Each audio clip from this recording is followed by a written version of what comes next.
What's up, everybody? I'm Jeremy. You guys all know what you're watching. You guys are watching Inside the Coils.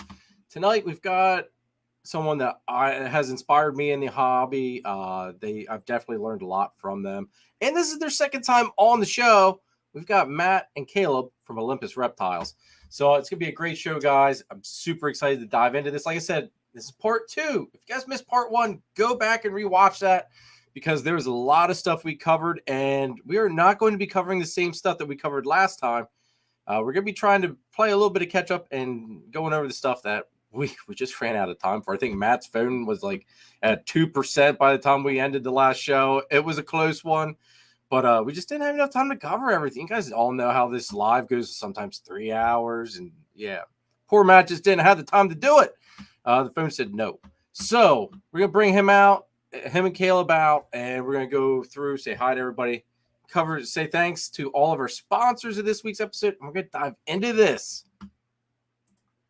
What's up, Matt and Caleb? Hey, how's it going? Thank you very much, guys, for coming back on for a round 2. Since last time, we just didn't have enough time.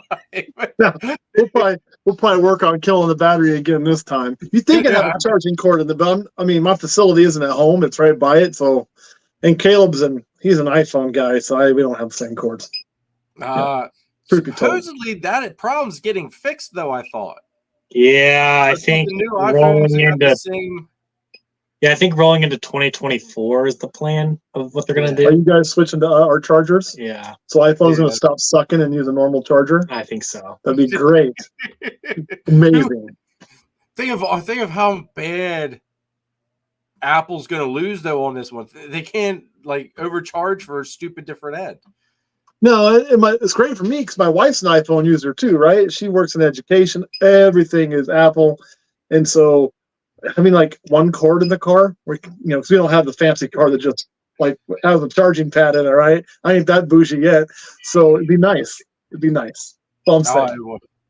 I say we all have iPhones here, but it's still, when we have friends come over, they're like, "Can we have a charger? Do you have a charger we can use?" We're like, "Dude, we only have iPhones."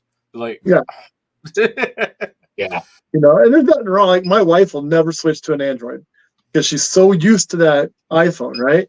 And they're great, but I'm so used to my Android. I try to use her phone. It's like I swipe one direction to do something, it does the opposite of what I want it to do, and I just get pissed off, and I'm like, I don't want to use this damn thing. Get away from me. So I think it's just what system you're so invested in with time and effort and getting used to. For me, the perfect world is usually a straight Google phone without all the extra crap on it, but Yeah, I've never looked at the Google phones. I know, like I said, I have an iPhone. My work phone is a Samsung. Yeah. And people my boss or whoever will ask me how to do something on the Samsung at work. It's like, I have no freaking idea how to work this thing. It's like, I can make calls and a text. That's it. Beyond that, we're screwed. That was kind of me with an iPhone, and I can yell at Siri and call her names until she cries. But I'm on a Samsung right now, and it's okay. I like Samsung, but Samsung does a lot of crap on it. Man, Google Pixel was my favorite phone I ever had. I went through about 3 of those in a row. They were glorious. It's glorious. But what are you going to do? I wanted a folding phone. Don't ever buy a folding phone. Let's go through here and say hi to everybody. We've got Will from Will's Hella Heat. What's up, Will? We've got John from Enclosures. Dude, thank you very much, John, for tuning in. It's great to see you in the chat. John is one of our YouTube channel members, so everybody, there's a link in the description. Go ahead, check it out. If you want to become a channel member, all the support's greatly appreciated. There's some perks to it, but it's definitely a nice way to help support the channel. I greatly appreciate all the support. Rob, what's up? Thanks for tuning in, dude. Good to see you. Tara, what's going on? I hope to see you out at the Gettysburg Reptile Expo LLC show coming up November 11th. Super excited for that show. I'll actually have good stuff for display and for sale this time. But dude, it never fails. Whenever that show comes around, I have nothing. Absolutely freaking nothing. And then I feel like the biggest jackass in the world because I got the channel, all the nice displays and everything, and then there's a normal and a bumblebee. Granted, there's heads in there, but that's all people like. I just never had the nice flashy stuff. This time I've got some nice flashy stuff, folks. Man, I feel you. I've been there, done that many times, especially with the Patreon buying up stuff, and then what do you end up left with at the end? You got like 47 pastels, whatever. Right? But they got to get a new home too. So, I don't That's feel true. bad. Yeah. See, that is very true. Chris, what's up, brother? Thanks for tuning in. And everybody, Chris is one of the sponsors of this week's channel. Plus, Chris, whoop whoop, representing. Thank you very much for the shirt, dude. Greatly appreciate that and your sponsorship and just all the support, dude. Chris is we have become very, very good friends. Everybody, Chris is awesome, and we'll go through all the whole spiels with the sponsors later. Chris, you don't get a double promo, dude. Let's see here. Who else have we got? Austin, what's up? Thanks for tuning in. Great to see you. We got Roxanne. What's up? Nice to see you in the chat, Roxanne. Mike, what's up, dude? Good to see you. James, what's up? Thanks for tuning in. Derek, what's going on? Let's see. T&J Reptiles, what's going on? Thanks for tuning in. John, thank you very much, dude. I greatly appreciate it, man. It means the world to have someone, be a channel member for that long. Greatly appreciate it. Let's see. Upstate New York, Morse, what's up? Thanks for tuning in. Greg is another channel member. Plus, Greg just finally got his baby carpet python that he's been waiting for since July. Don't love it, man. Dude, this is the only carpet python I've known to not want to eat. It didn't want to eat at all. Like, it was freaking ridiculous. So I talked to my buddy Nate at Infant Possible Pythons, which is also a sponsor as well. But I was like, dude, I don't know what to do. I was like, I've tried all of this shit. I was like, the last thing I've got a trick up my sleeve is something that we all do for ball pythons sometimes is, put it in a bag, take it for a car ride, really change things up to really just reset it. So Nathan's solution was, he goes, dude, you're coming down for my cookout. He goes, just bring the freaking snake here. He goes, I'll throw ASF stuff at it. He with him breeding live stuff, he's got access to all different sizes. So that's what we did. A couple of days later, the sucker ate. It worked. I just love carpets. I think carpets great. Anytime I hear somebody getting a new carpet, I get excited because, I think it's one of the most underappreciated species that we have in captivity, man. Oh my god, dude! Nothing beats a freaking good carpet, and you've got some killer carpets, my friend. Wow, thank you. We don't have a whole lot, but I'm gonna pull out that one. He's gonna pull out one of our new ones. It's one of our favorites right now. We picked up. I just love carpets, man. I do. There needs to be more of them in the hobby. Yes. Yeah, 100%. I'll have to send you pictures of the one male I held back. I've never seen a male start to get tipping on his head, like in the black on his head, but his black scales are starting to get the yellow center. It's like, damn, he almost looks diamond. He's that tipped out. This is one of our new ones we're going to be working with. Redley. Yeah, it's going to end up in a nice display. We got to sell it first. It did go in a rack, but it's not going to stay in a rack for a long time because I want that to have the climbing space and everything. But man, it's just beautiful. I love these, and I've never had one before. I'm not into carpets to get crazy on it. I just like them a lot. They're just such personality. I say they're fun to work with. They're a ball. I feel ball pythons, the lights are on nobody's home 3/4 of the time. Those guys are always thinking. They are very attentive, always thinking. They're on top of their game. Oh, yeah. Very cool. They're very cool. So glad you got to send that one out. It makes me happy there's a new carpet python keeper in the world. I like it. I've got one left. One male jungle left. He was going to be a holdback until when I went to double check him and he popped hemipenes, and then that sent him on his merry way for the for sale bin. I don't need more males. I held back one male. I've got 2 adult males already because my one female turned out to become a male, which really sucked. But still sad. We still got a clutch out this year. But definitely hit me up if you're in the market for a new baby jungle. It's the last one. It's the last one out of the clutch. Speaking of which, Nathan, what's up, brother? Thanks for tuning in. Dude, I tried calling you the other day because I need to talk to you. So I probably won't call you tonight because it'll probably be too damn late and we talked too long. I'll probably call you tomorrow, dude. But I need to work something out with you, possibly get your thoughts on something. So, Morph Minded, what's up? Thanks for tuning in. Great to see you. Kaiju, what's going on, dude? Good to see you. Skylar, what's up? Let's see. Blue Zombie, what's going on? Thanks for tuning in. Yes, my brightness to make this last longer. Matt says your jungle jag was the catalyst for his fascination with carpets. Which, dude, you've got one a hell of a jungle jag. Like I love the freaking thing. I got him at a pet store. No shit. Yeah, like there's no like special bloodline there or nothing. After my divorce, that was the first snake I got I had a bull when I was young, right? Had to get rid of it, I got married. I went right away, but down the road, because my wife thought I'd eat children, which we couldn't have anyway, because she had some internal problems there. Not my current wife, that was wife number one. And then after divorce, I said, fuck it, I'm gonna get a snake again. And I found that carpet, knew nothing about carpet pythons. In a pet shop, fell in love. His little baby bought it, and it's one of the prettiest jungle jags I've ever seen. He's great. Is he close by? Oh yeah. Real quick? Yeah. You want to go me grab him? You got him? Yeah. Caleb's up the seat by the door. He's gonna go grab him for us. So see, I know from experience, carpets and about that nighttime cycle thing. Like I know some people don't mind it. Some carpets don't mind it. My carpets, they know once that light has gone off, even if I turn it back on, they don't care. The lights went off. They're in hunt mode now. Mine's weird. He will only eat pre-killed food, period. Okay. Will not touch live food. Which is a pain in the ass for me, to be honest. He didn't used to be that way. He just switched on his own one day. We would go to pre-kill, we'd go back and forth at times, and he just got where he wouldn't eat pre-kill, they'll take it off a tongue. So you got to make sure he knows he's not being fed. That's step one. And as soon as he knows he's not being fed, he's just a sweetheart.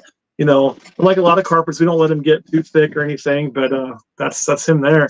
And this snake's getting pretty old at this point in time. I mean, let's see, I got him probably 2012, I think. So he is in the double digits. So not old, but he's not young. I mean, he's kind of a dork, as you can see. But and he has a nice 6 foot long cage. It's 2 feet deep and about 2 feet high. So he does wreck everything we put in there, though, in typical fashion. Then spills his water dish at least 3 times a week. So yeah, he's a pain in the ass. He's actually getting kind of close to a shed cycle right now. When you see his color start to kind of dinge up, which I know he probably looks pretty decent on camera, but Caleb can tell you he looks dingy right now. Yeah. Like this is him looking dingy. I've seen him every time you've ever had him out on videos, like he just glows. So I'm already auto adjusting for anything that the cameras aren't doing him justice with. So yeah, like everybody, this guy glows. Now, how long is he? He's probably like, what, 6-7 foot, right? I don't think he's quite that long. I'd say probably about he's about 6 foot. Yeah, he's close to 6 feet. So it's a good call. One of my favorite things on these guys makes bar this tail here. And you can even see we're getting some pink in the belly. We're getting close to that shed. That's how you get this arrowhead pattern all down the bottom. Just straight like arrowheads. And it's not the whole snake. It just starts in the back, about the back third, and goes almost to the cloaca. And I don't know if that's every jungle jag. I should have paid more attention when we've hatched babies, but he's always had that. And it's just cool. I know, buddy. I know. See, my male... the male jungle that I have that has lineage back to Cover Girl, he has a belly like that. Basically, he's got almost a full, probably half of his body has a full belly stripe on the bottom of it. That's awesome. I like these things. And we're going to pair him to some WoW line jungles too, to get that turned up, maybe even another notch on the babies. So that's the long-term goal. And we're also going to put him in that Bredley. We're going to just go ahead and do some cross on that. Oh, okay. Now, what, how many females do you have? Just those two. We had another, so I've had a little bit of rough luck over the last dozen years with carpet females. I've had 2 other ones. One of them we got, and we had no idea how old she was when we got her. She was an adult. She was well over 6 feet when we got her. Big girl. And they thought she was male. So we found out she was female and we bought her. It's like, bam. So she had never really been paired because, again, they thought it was a dude. Yeah. Well, we paired her. She got gravid and she never passed the eggs, and they had to be worked on. And she passed, I mean, just from retained eggs. Well, come to find out, after tracking down the lineage of ownership from her, it was all local. So I was able to go back and track it. That snake was at least 22 years old when she was bred by us. Had I known her age at the time, I probably wouldn't even have messed with it because it was just too old to start. But we didn't realize, we had no reason to think she was that age. So, I mean, and then we had another female who we had for years, and she was in a display cage. We moved her up to a really large display we wanted to build, and she'd given us 2 sets of eggs. And in the new display, after we got it all set up, she was able to unplug her heat panel, which had the locking device to keep it clipped in, right? And unplugged it, and we had her. This you could put on us. We had her on a thermostat that didn't have a warning beep like the one that's annoying me right now does. I was gonna say Nathan just put up here about do I have a herpstat beeping? I'm there like listening to you talk, and it's like, wait a minute, it's like the beeping isn't in here. No, before we put on, we were doing a bunch of rat cleaning, so the probe tub has been reset, and I keep my probes in the tub and locked down. So when you have that much moisture and humidity and clean and all that, it gets off. It's going to beep at us for a while. It's all good, dude. It's all good. But yeah, so that's my end. But we lost that female, so now we're raising up 2 more. Okay. I'll have to probably redesign how we do those display cages. It's a bookcase converted into cages, and it was going to give them really, really tall climbing space. And she loved it until she messed that heat up and just came in, and that was that. And like I was pretty pissed. I mean, I was pissed at the situation, not anybody or anything like that. Yeah. It was a bummer. So yeah, so now we're having to start over with new females and raise them. So Bradley was one we purchased. We purchased a Wow Line Jungle that we're raising up as well, but it'll be several years for they're ready. So we'll be not having carpet babies for a few years. Now, him being a male, those 2 females, I think he'll be able to handle that no matter how old he is.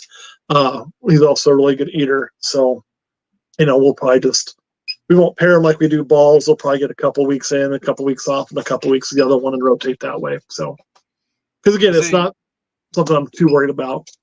Yeah, no, that's basically how my plan was going to be, is kind of, let him in there for a while, give him like a week or 2 break, throw him in with the other female. But then when the female ended up becoming a male, I didn't have that problem. I only had one. Then it was, okay, which male's going to that female?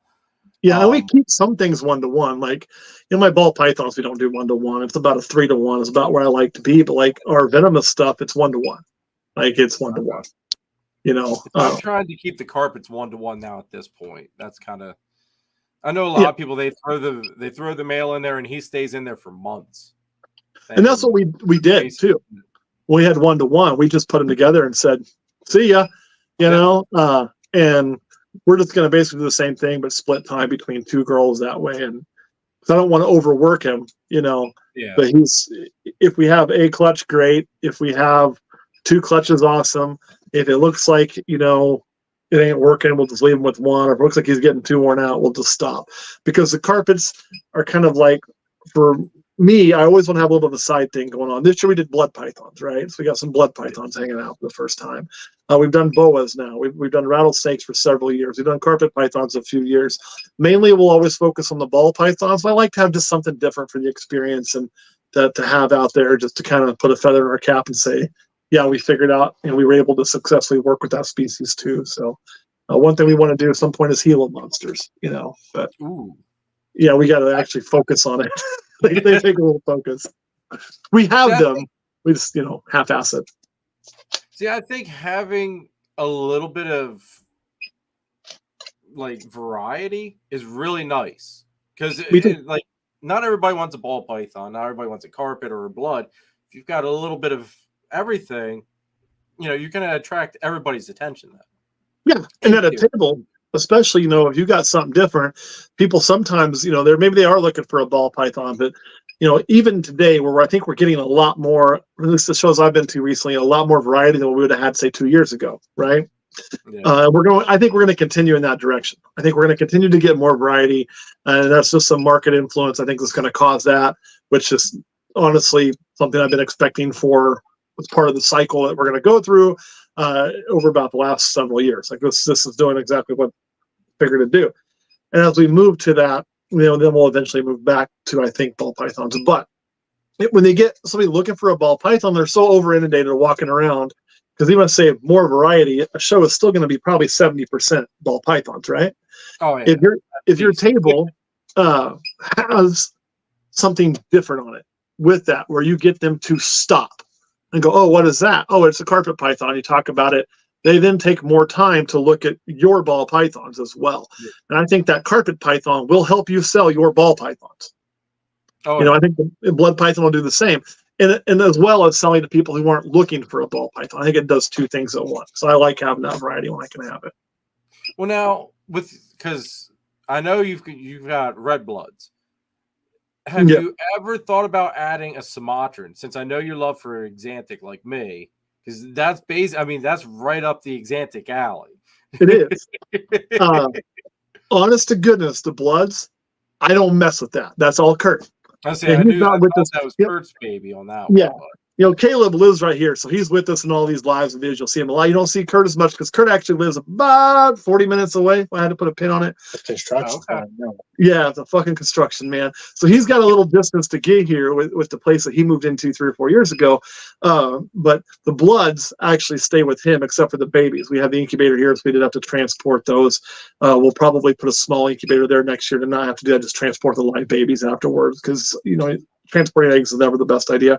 But we did it. But anyway, so if he wants to get into Sumatran, we'll do it. But if he wants to just stick with what he's got, we'll leave it alone. Kind of where we put that pin on it is, we don't really want to do probably more than 2 to 3 blood python clutches a year. We don't want to probably do more than 1, maybe 2 boas at most. We've had great luck with boas moving, but just they have a lot of babies. Same with our rattlesnakes, same with our carpets. We want to keep that. If we had 6 to 7 clutches of non-ball pythons to go with, 50 to 75 clutches of ball pythons, I'm working in the space I want to be in. So that's kind of my long-term goal.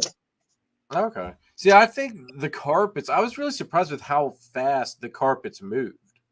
Mm-hmm. I didn't even get to post anything on Morph Market up until now. Now I can finally post one on Morph Market. So somebody, if you want to stop me from posting on Morph Market, get a hold of me tonight or tomorrow.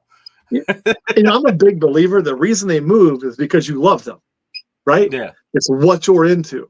And when you're into something like that, man, that becomes infectious when you talk to people. And they see your joy from it, and they want that piece, right? They want that. When you see somebody, whether it's real or fake, we all see influencers online, and I don't count myself as an influencer, so I'm not trying to say that at all. But we all see some of those people online, and a lot of people are going to fall for that. Oh man, this influencer is doing X, Y. They're traveling all the time. They're driving this car. They're doing this. I want what that is, and that's why their products sell. That's why they're great at advertising, right? It's no different. If you are into that and it's legit, it's going to come through even stronger. If it's bullshit, half the people will see the bullshit, half the people won't. But when you're truly into that, it sells fast because your face lights up different when you talk about it. I can talk about this ball python over here, right? It's like me with Exantic. I'll never have a problem moving Exantic. I can talk about a clown ball python, everything I can do. I can put on my happy face. Then I go talk about this kick-ass Exantic, and man, my face lights up different, right? It's just different. I'm going to move that animal. Caleb will move a clown before I will because his face is going to light up about clown. So it's just that ability to sell what you're truly passionate about, I think, is why they move so quick for people that have them. Now, do you think with you had said on how you guys had no problem moving the boas, because I've had some boas on Morph Market for a little bit. I've 2 of them actually, and they're just freaking sitting there. Now, granted, I know I need to update the photos because they're my buddy Mike's. My buddy Mike does the boa breedings, or used to. Yeah. He hasn't paired for 2 years. But he was telling me on how he was hearing the boa market's basically dormant and dead essentially. That's even worse than what the ball python market is. So what genes are you working boa wise, and what are you doing to successfully move them like that then? So obviously you got a trick. Nothing crazy, and there's really no trick to it. The trick's going to sound like I'm bashing something. I'm not bashing it at all. Okay, so I want to put that out there before I say what I'm about to say, because somebody's going to take that sound bite and say, "Oh, this guy's ripping on this," and that's not what I'm really doing. All of the genes we have are, we got some anery in there, we've got some hypo in there, and we've got some what's the other one? Got Motley. Motley, yeah. Albino. We did have some albino. We didn't hit a lot of albino though. Oh, we got some jungle. So yeah, nothing too crazy, right? I think the albino was call, if I remember correctly. Because again, those are also at Kurt's. So we don't post them on Morph Market. Matter of fact, we don't post shit on Morph Market. I have yet to ever in my life post a snake on Morph Market. Okay. And that's not because Morph Market's bad, but I think the market gets so locked into Morph Market. Whatever Morph Market's doing, that's the catalyst, and it is a piece, but it is not all. The shows, when we take boas to shows, they move. Okay. I have not taken boas to shows and come home with all of them yet. Same with my carpets. Last time I took carpets to a show, I sold every single one of those carpets before the show officially opened past VIP.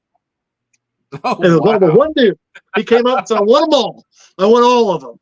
And he was a carpet guy, and he wanted them to use for his stock for other stuff, which was fine with me. And actually, it's where I bought 2 carpets from him. So we did a whole bunch of carpet moving before it ever even got rolling, right? Nice. It's because I think when I take those boas, and I'm not talking about going to NARBC. Like, you go to NARBC, that's great. I love going to those big shows. But when I go to those big shows, man, I'm usually looking to buy because there's so much competition. I'm talking my local shows are like Kansas City. Show Me Shows has shows in Kansas City. Cold Blooded Expos has shows in Kansas City.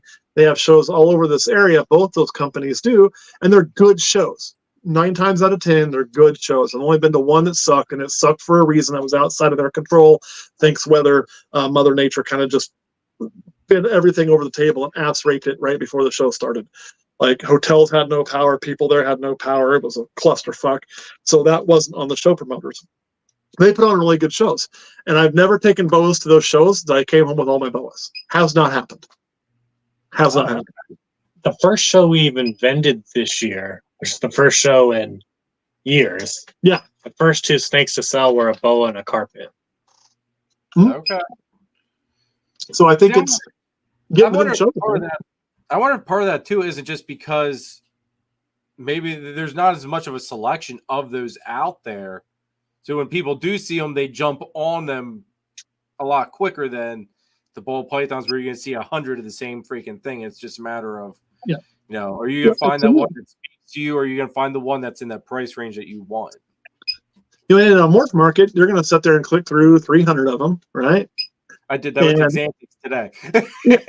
And there's nothing wrong with that, but it's and there's something better to shopping in person than to shopping online. Some would argue it's worse because you're selling to somebody who's not really prepared, doesn't have a cage set up, and doesn't have all that. I'll be blunt, that doesn't bother me as much as it does some others, and not because I don't care what kind of home the snake goes to, but how did I get the snake that started all this? Right? I bought a carpet python in the pet shop and said, "Shit, what do I need?" and bought it all right there unplanned. So that is the gateway to how a lot of people get into this to a level, right? And so the thing we can do is sell them that, and then tell them, "Hey, you need these things." And I don't carry caging at my table, but there's almost every show has a table that has caging or has whatnot. A lot of times the shows I go to here locally, there's Brace Exotics. I've never heard of Brace. They're at a lot of the shows I go to locally, right? And I'll be like, "Right over there, that dude there, Brace Exotics, man, they can get you set up with a good cage. It's already got heat and lighting." So there's one thing taken care of. You go to that table over there, they've got the litter and things like that you need, and some of the decorations. So you can get it all right there. We just point them in the right direction and try to help our other vendors out. So, I mean, they all just move, man. They just move with those shows. And I like shows better than I do online, which we kind of have a tiered. Right there with you. Yeah, and so we kind of have a tiered system. We sell to our groups first, like our Patreon group, right? which is similar to like what you're doing with your subscribers here. And for those who are subscribed to his channel, man, you really have no idea how big of a help that is, I promise. So stick doing that. That's a great thing. And then after that, it goes to shows, because I like going to shows. And if eventually then we'll either do wholesale or morph market. And a lot of the single gene shit that doesn't sell at the show, a lot of that will end up just wholesaling to some of our local shops, because I want those local shops to be open, because they really, really help keep this hobby going as well. Yep. And so I don't mind selling to them for a great deal for them to make what they need to keep the lights on. And, it's just kind of how that order of operations goes for me. If we had higher end stuff that hadn't sold, or mid-level stuff that hadn't sold, then we would absolutely post on Morph Market. We have a Morph Market account. I've bought off of Morph Market before. I've just never needed to post. I've been very lucky on that. But I also hold off posting. So I like the shows. So, well, see, that's kind of where I'm at too. Like, I need to move this stuff because I don't want it just sitting around forever. Yeah. But at the same token, I'm not rushing to drop prices on what I put down right now, just because of I want it for the show. Right. I want to actually have a nice inventory for a change. Now, one thing they are doing that may make me be more active there, I just haven't had the time to sit down and look at it yet, is where you can maintain a list of what you're going to have at the show, Oh, yeah. And I kind of like that, because it lets people check in and be like, oh, I want to go to that show because this guy's bringing X, Y, and Z. So that is something that I know that they're working on over there or have started. I don't know if they started yet or not. That may make me kind of finally jump on board and do more with it. I think so far it's just you can list if you're going to that show. I don't know if they have the animal park incorporated or not yet. Which we're doing that for our patrons now. They can see exactly what we're taking to the show. So see, I need to actually get playing with Morph Market more, just for that aspect of, signing up, letting people know what shows I'm going to for it. Yeah. I think that's a very valuable tool. Skylar here wants to know, what is your next show and where? So November 12th, we'll be in Kansas City. That's our next show.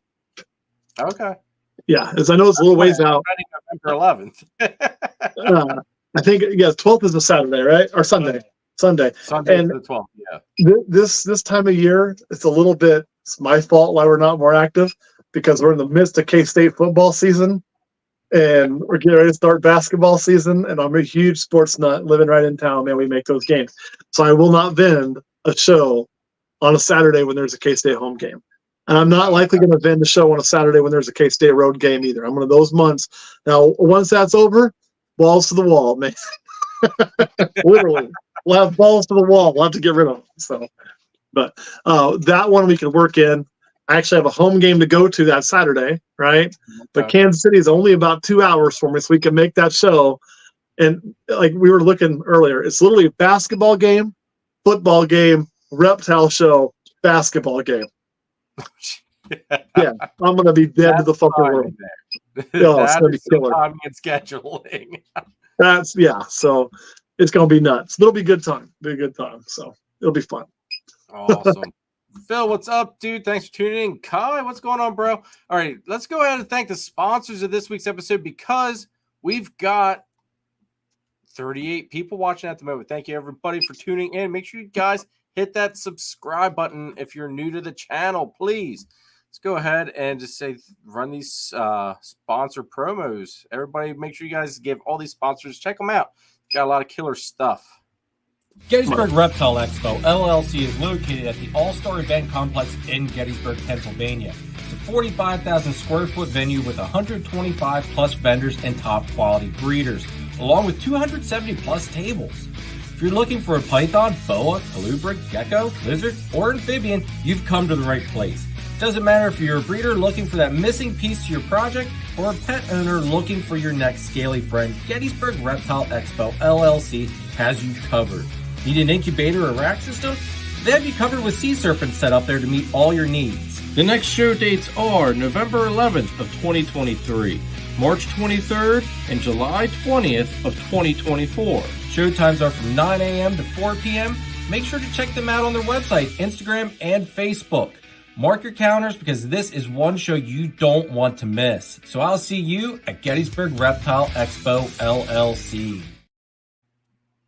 Definitely make sure you guys mark your calendars, be at that show. It's always a great show. And come out and say hi.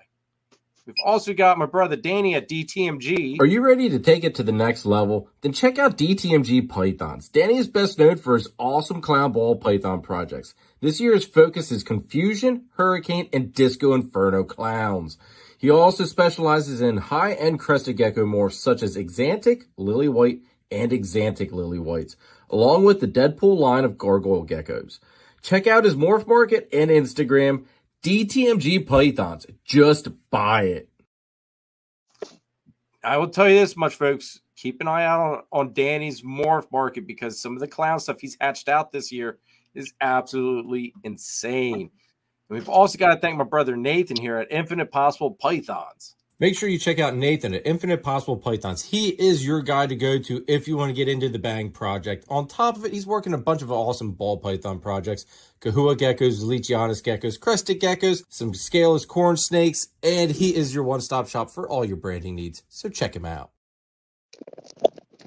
Definitely, everybody, be on the look for Bang.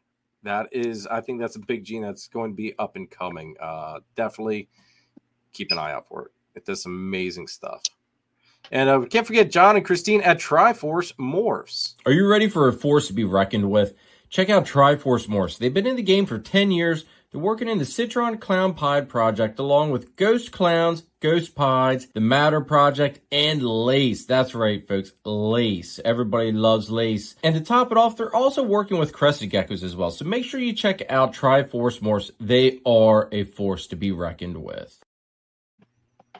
And let me tell you, folks, they've got an amazing line of lace. I've got 2 of them here. Absolutely gorgeous stuff. Definitely check out John and Christine there from Triforce Morphs. And they've been moving some breeder-size stuff as well. So definitely go ahead. And if you're in the market for some ready-to-breed stuff, check them out. We've also got, I'm going to do this one myself just because I've been doing Chris's promo for so long now. But Chris from S Reptilia, guys, if you need a ball python, boa, colubrid, ball python, blood python, boa, colubrid, yeah, there we go. God, I just brag on how I've been doing this for so long. It shows you how much you can screw something up when you get too cocky. But anyway, Chris is working some beautiful stuff, let me tell you, folks. Awesome ball python projects. He's got some lace stuff cooking up. As far as the colubrids go, just bull snakes, Mexican black king snakes, pine snakes, you name it. Chris has got a little bit of everything for everybody.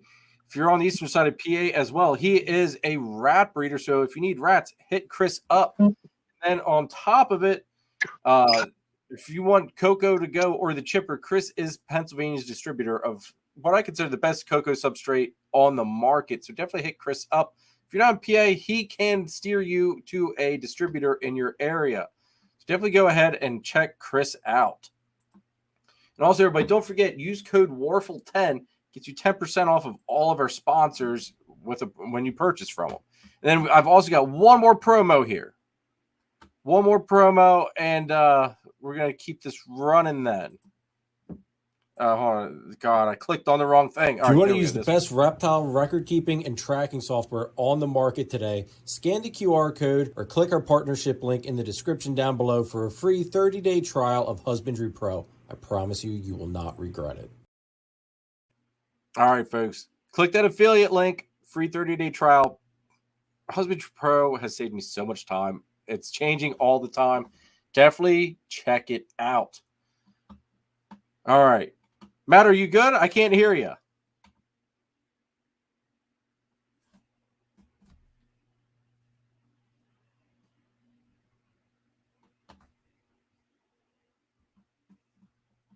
Can you guys all hear me? Oh. There we go. Yeah. There, Dang now it. I can.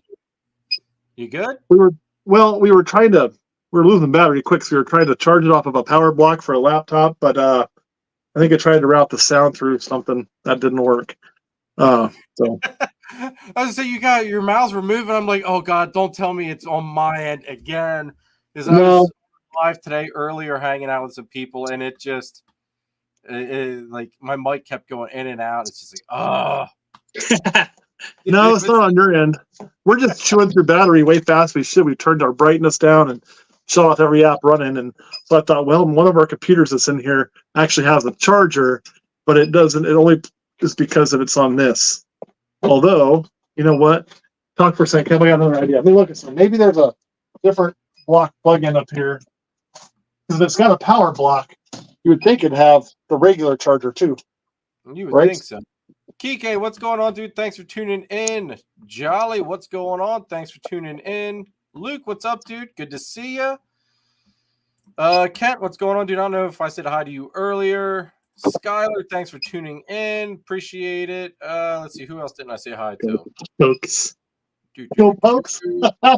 I'm with whoever said that this week. Go Pokes. What's that? I'm with Go Skylar Pokes. this week on Go Pokes.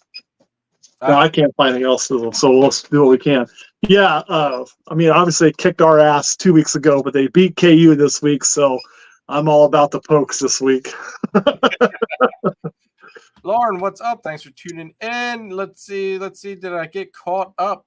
Everybody, Phil said I'm the only PA bird not advertising here. LOL. Phil, I hate to tell you, dude, but the sponsorship things are all filled up because if I take on any more sponsors, this whole show is going to be an ad, and that's not going to make people very happy. So you got to wait for somebody to like move along here or something. You got to wait your turn, brother. Let's see here. Paul, what's up, bro? Thanks for tuning in, dude. Thank you very much for jumping in here tonight. Sean, what's up? Thanks for tuning in as well. Everybody, if you're new to the channel, appreciate you coming in and hit that subscribe button, please. So let's dive into this map because you said your battery's getting chewed up like crazy. So yeah, Caleb may have a solution. He's looking for another one of these that's not attached to a power block. So, but yeah, whatever you want to hit up, man, let's do it. Let's cover your Hellfire project. Tell us about it, how it came to be, and what you've discovered so far. So, I mean, we gotta take a trip in the Wayback Machine. I can tell you the exact year. I gotta look behind me here. Where is one of them? That's not it. It's somewhere back here. I have to find it. I can't remember the exists. So basically, we paired early on in our breeding, we paired a champagne that was only her second time breeding, which I think is important because you have to rule out certain things, right? Yeah. And we paired her to a Blitz male. The champagne's first breeding was also done by us. So I'm the only one who's ever paired that snake. And her first pairing was to a calico. So it's the champagne calicos, right? And the second year we paired her to this Blitz to see what champagne Blitz would look like. And we popped out two random snakes that both looked pastel. We just said they're pastel-like because we don't know why they look pastel, couldn't figure it out. We've bred that champagne 100 times since then, it seems like, and never proven pastel again, which she doesn't look like. Champagne pastels have a look. You can see it. Yeah. She does not look champagne pastel or doesn't look anything other than a low pattern champagne, but doesn't have that pastel color or speckling at all. And the Blitz is definitely not pastel. We've paired him a lot because he is kind of the beginning of all of our Blitz stuff and never popped out pastel or super pastel, and we didn't expect to. So we raised these two girls up, and it took them a while to get there. We bred them. We didn't really think much of it, and the first time we bred them, one of them went, one of them didn't, and we got more visuals. So, and we bred it back to the dad, bred it back to a Blitz. So they used the same Blitz to breed to it that the father did. And we hit some Blitz Hellfires, or pastel-like, or whatever you want to call them. Hey, I think we might have a way to fix this charging issue. If it's going to reach, probably use one over there. What? You got an extension. You got an extension cord? Don't call fire marshal. While you guys do that, I forgot one extra sponsor. Sure. Let me hit that real quick, Matt. I apologize, brother. Not a problem. Because I've got to do this one through a slide type of deal, just from how it was done. But everybody, you guys know how much I love my PVC enclosures, and we've got Ed's custom PVC reptile enclosures. He built the 4x2x2 PVC enclosures behind me for the carpets. Ed's going to be at the Gettysburg show, guys. His email is in the description down below. So if you're going to the show or you're interested in towers, deli cup displays, 3-tier displays, or like I said, PVC enclosures, hit Ed up. Definitely some killer stuff. Here is just some examples of what he's got to offer. Here's one of the towers. I'm getting one of these, but in green. You guys know how much I love my green stuff. So that's the towers. Here's one of the examples of the display cases.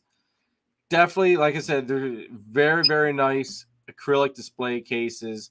It even comes with the box, folks. Very nice box. He did send me a picture of the box itself, but I figured, it basically looks like an ARS box almost. So if you're familiar with ARS displays, that's basically what this box looks like. But 3-tier displays, very, very nice. Definitely, Ed uses some very nice materials. And then here is the deli cup displays, which I thought were really badass looking. So definitely, like I said, folks, Ed's going to have some of this. He's going to have some stuff available for sale at the Gettysburg Reptile Expo LLC on November 11th. So if there's something you're looking for, email Ed. Like I said, email's in the description down below. Hit him up and let him know where you came from. Maybe he'll hook you up with a little special deal. Who knows? I don't know. But, hey, it doesn't hurt to give it a shot. Definitely amazing stuff. And Ed, thank you very much, dude, for putting trust in me with your brand. Greatly appreciate it. Because, like I said, Ed's got amazing stuff, guys.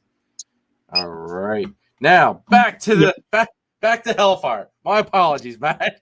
No problem. It gave me a chance to go find one of the original girls. So this was born in 2017, and you can kind of see, right, like where we said it's kind of pastel-like. It's wonky. It's got a really close together pattern, some floating going on there. And the colors have held pretty dang nice compared to a lot of pastels you see that are sold now. And she is a proven breeder. Both of them are now at this point. Give me back my watch. Give it to me. But you just, this is what came out. So once we bred this back to the original dad, and we got some Hellfire, if you want to call them that right now, it's kind of what we're going with. Blitzes. You want to see if you can find one of the good looking ones over there? Caleb will grab one of those so he can throw that to you. At the same time, we can show you a known pastel blitz because, by God, we got some of those too. This is when we really first got excited, right? Because there we were kind of like, we don't know what we got. It just kind of looks like a little bit of a wonky pastel. It looks like a nice pastel that held the colors again, 2017. And but when the Blitz came out with it, then it kind of was different, right? So that's with the Hellfire, right? Yeah. Blue Zombie, you'll have to email him and ask him if if he'll ship it or not. I'm not entirely sure on that. And Sean, Danny's market is in the description. Sorry. So just put the link down in the description. It'll be head Xanthic, but we do have one. I know we got one. It may be over here. There's Calico in it. No, there's one we got because of a reason for comparison. So this is that looks nuts. I'm just gonna say it off the start. That looks nuts. And the only extra gene in this is Blitz. And when you compare it to a pastel Blitz, which this is a pastel Blitz that Caleb has, that's 100% head Xanthic. Obviously, when you get to the colors on the sides are going to be a big difference, along with the flaming on the sides. It's just kind of a night and day thing when you look at that, right? And this is all together brighter, a lot more blushing, a lot more wonky pattern, and then you get a lot more flaming, and then the side coloration's a lot different. So when this thing came out, and this is pretty consistent with what we see in these, we got really, really excited, right? And that was when we first kind of thought, okay, we need to take this further because we may have something worth messing with here. So that's when I got the name Hellfire on that project. Since then, what we have done is we have repeated the original parent pairing, which would be that Blitz to that Champagne. And we got no additional ones because we wanted to see, are we dealing with something that's het? Because obviously if we are, those would be a full visual recessive, right? And that would have been a het recessive. Well, when we paired the original parents back together, no visuals whatsoever. So that kind of took it away from most likely not recessive, but it's not dead set proof not recessive yet, right? Because we could have just had bad odds. So the next thing we have done is we then paired it with things that Didn't come from that line at all. So we have paired it now with a super pastel Xanthic. We wanted to see what it looked like with pastel. We did get visuals, right? So that are definitely Hellfire, because everything has pastel. So anything that has a different look's got to have the Hellfire with it. So we do know it's incomplete dominant. We also paired it with Calico. So we do have it with Calico. And the reason to do that is because the thing it's the most similar to is pastel. The goal now that we're working is we're trying to prove that it is actually just a new line of pastel. Because if you try to prove it's not something, then by default, you'll prove it is. If you're trying to prove it is something, you tend to avoid anything that's going to be bad data for you, right? And I'd rather chase the bad data. I want to prove myself that it's not anything new. So if we release that into the full market, we can be definitive about it. And right now, I'd say where we're at, when you pair it to Calico, you know, pastel and Calico have a nice reaction together, right? These tend to look like really, really, really shitty pastel Calicos, if I'm being honest. They just, I don't know, do you know where one's laying right now? Yeah. He knows where everything's out in the babies, so he's going to grab one. No, it's in shed. Okay, it's in shed. We can't pull it out right now. And then when paired to the pastels, they do have a little bit of a super pastel look to them, but it's still wonky, and it's still, we're kind of aging them up with some super pastels that are also had Xanthic to run that comparison to see what we got. Okay. So we're not really ready to say it's for sure new yet, and we're not really ready to say it's not. It's kind of in that limbo. The real treat is going to be when we have one of those males that we raise up that is a pastel / Hellfire, and we breed that animal.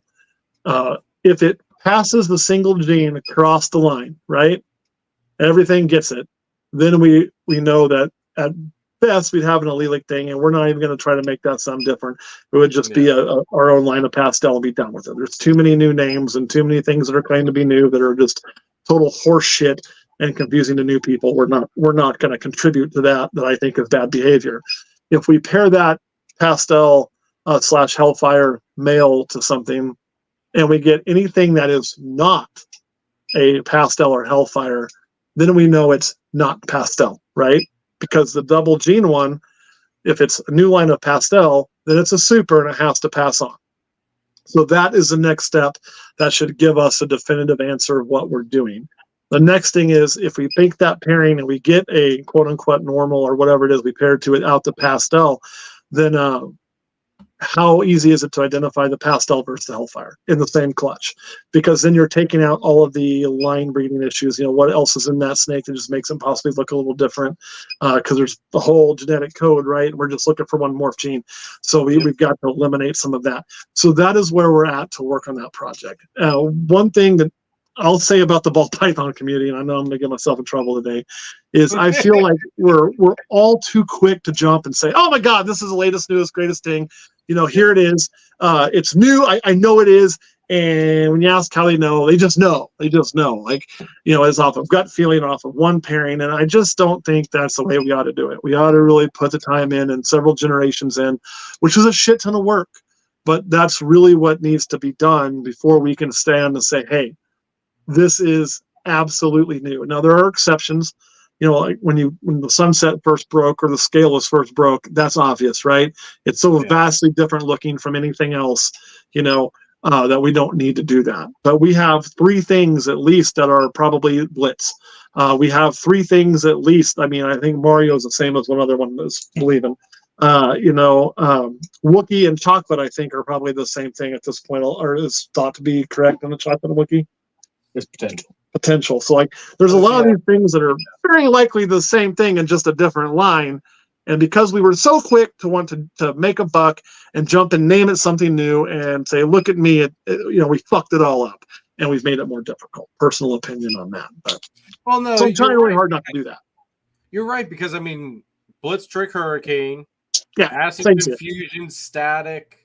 Same shit. 7 different fires. 7 different fires. You know, Banana Coral Glow, like it does happen a lot. Monsoon's got its duplicate. Desert Ghost has a duplicate. I don't think there's a single morph out there that doesn't have a duplicate. You know, and I can kind of forgive the Banana Coral Glow one, just because back then how that shit was happening was a little different, right? Some dude said in Africa he sold one of those to a big breeder on one side of the country, one of those to a big breeder on the other side of the country, and we didn't have as much internet then. We didn't have as much communication and conversation, and it looked so vastly different. I mean, if it was genetic, it was new. If I'm gonna pin banana coral glow on somebody, because I know it was Nerd that had coral glow. I'm trying to go to the first banana. Who was that? Is that Ralph Davis? Might have been. I don't remember now. But I know Nerd was coral glow. You know, that could be pinned on the breeder in Africa, selling 2 of them and saying, "Hey, you're the only one getting this. Hey, you're the only one getting this," and making sure of maximizing their profit. But yeah, in general, I think we've gotten so quick to try to get clout because of the internet. We try to name shit new all the time, which is one thing that I try really hard. When we talk about Hellfire, we wanted to put a name on it because it is a good project, I think. But we always say it's a Hellfire project. You know, it's a project still, and we're still working to see exactly what it is. And that last step will be the definitive step one way or the other. And I like doing that because if I say, nope, it's another line of pastel, then that's what it is. And if I say, no, this is new, then that's what it is. And people could try to argue it, but the data's there, you know, and you can't argue with the data. The data is what it is. You can argue with it if you want, but you'll just make yourself look dumb, you know, like, because the data's at that point, the proof is there definitively. And that's kind of what we're after, one way or the other. And honestly, I don't care which way it works, which is a weird thing, right? And I think if you start getting overly invested in, oh, I want this to be this, you start to skew what you're doing in that direction. Yep. So you really have to approach it from I don't give a shit which way it is. I just want to find the answer. Yep, exactly. That's kind of like somewhat same thing, same concept, but a little bit different. Like I've got a Batman here that we're convinced it's either red stripe with it or yellow belly. Well, I sent it off for yellow belly testing and it came back negative for yellow belly. So now there's only one more option. It's like, all right, is it red stripe or is it just a really badass looking Batman? Yeah. So we'll hopefully find out because I paired him to 2 Exantic females, and the one is pastel Exantic, which is the one that supposedly came from you down years ago. Cool. So I'm still, Nathan, if you're still watching this, dude, I still need those numbers so I can get them to Matt for that ID. But the other thing to look for, so she's got like 12 follicles. Yeah, I'd look for recessive hets too. Okay. You know, and the reason I say that is just because recessive hets, you know, we always say it's recessive, but a lot of times, you know, and I'm not a big believer in markers are the end all be all, right? Yeah. But I think the more shit you mix into a snake, a lot of times that het then turns to make them really nice, right? They amplify things, they turn things up, they do this or they do that. And how many times over the years have you know, you bought something or somebody's bought something that's 50% het this. Well, it's really either het or it's not. It's got a 50% chance. Yeah. And sometimes that's just that extra thing you don't really give a shit about, right? So you don't even worry about it. And it gets paired. Well, then it passes that on. And you buy a snake from somebody that's actually het. They have no idea. And then it passes that on. You get this really nice looking snake. Well, it ends up being het for this or het for that or het for whatever. So I think those unlisted possible, and I'm guilty, I don't list all my possible hets because who the hell cares if something's 33% het albino? Nobody fucking cares, you know? So I'm not going to even list that. I list it. That's why I keep my pairing data so I can tell somebody, like with that number, if they call and say, oh, this is going on, I'm like, oh, well, that thing was actually possible het this. You know, maybe it is. You know what I mean? It's kind of for that purpose, to be blunt. But I would look at maybe if you could run a panel for recessive stuff, maybe you'll get your answer there too. That could be too. I didn't think about, extra possible hets. It's funny though that you brought that up because that pastel Exantic girl, the clutch that she laid, because she was paired to a desert ghost. Mm-hmm. What was it? 1, 2, 3 of the babies, all right, came out pastel. Okay. They looked in the egg visual DG. To the point where when I posted the pictures of them poking out of the egg, a couple of my friends sent me a message going, what was that pairing? Because they looked legit visual DG. And it's just like we started really diving in like this whole your brain starts running wild thing, you actually had like that hidden het thing. It's like, okay, well, at the time roughly when she was produced, that would have been roughly when like DG wasn't a big thing, and it would have been getting confused with desert, and people might have been trying to cover that up or something, and it just let it we spiraled it out of control. Yeah. But I'll tell you though, did the colors hold? So I'm going to bet they came back to earth a little bit, right? they did it well. Here, hold on, I'll show you. Because I still think there's something screwy with it. Like it's not. Could be part of it. Well, there's no desert. Well, it's got desert ghost in his, yeah. Like it's normaled out a little bit, but that does not look like a normal pastel to me, color wise. Now it's got some really nice dark black. But one thing I've noticed with a lot of our Xanthics is when we make like heads, which is used for breeding to another, like a visual to a head. The pastels when they're born tend to be damn nice on the color. Yeah. But yeah, that's so when you added that desert ghost head, I mean, that could just be the double head influence, but it looks great. And the double heads even turned it up more. I think Caleb's got one he wants to even show, kind of talk about that head stuff.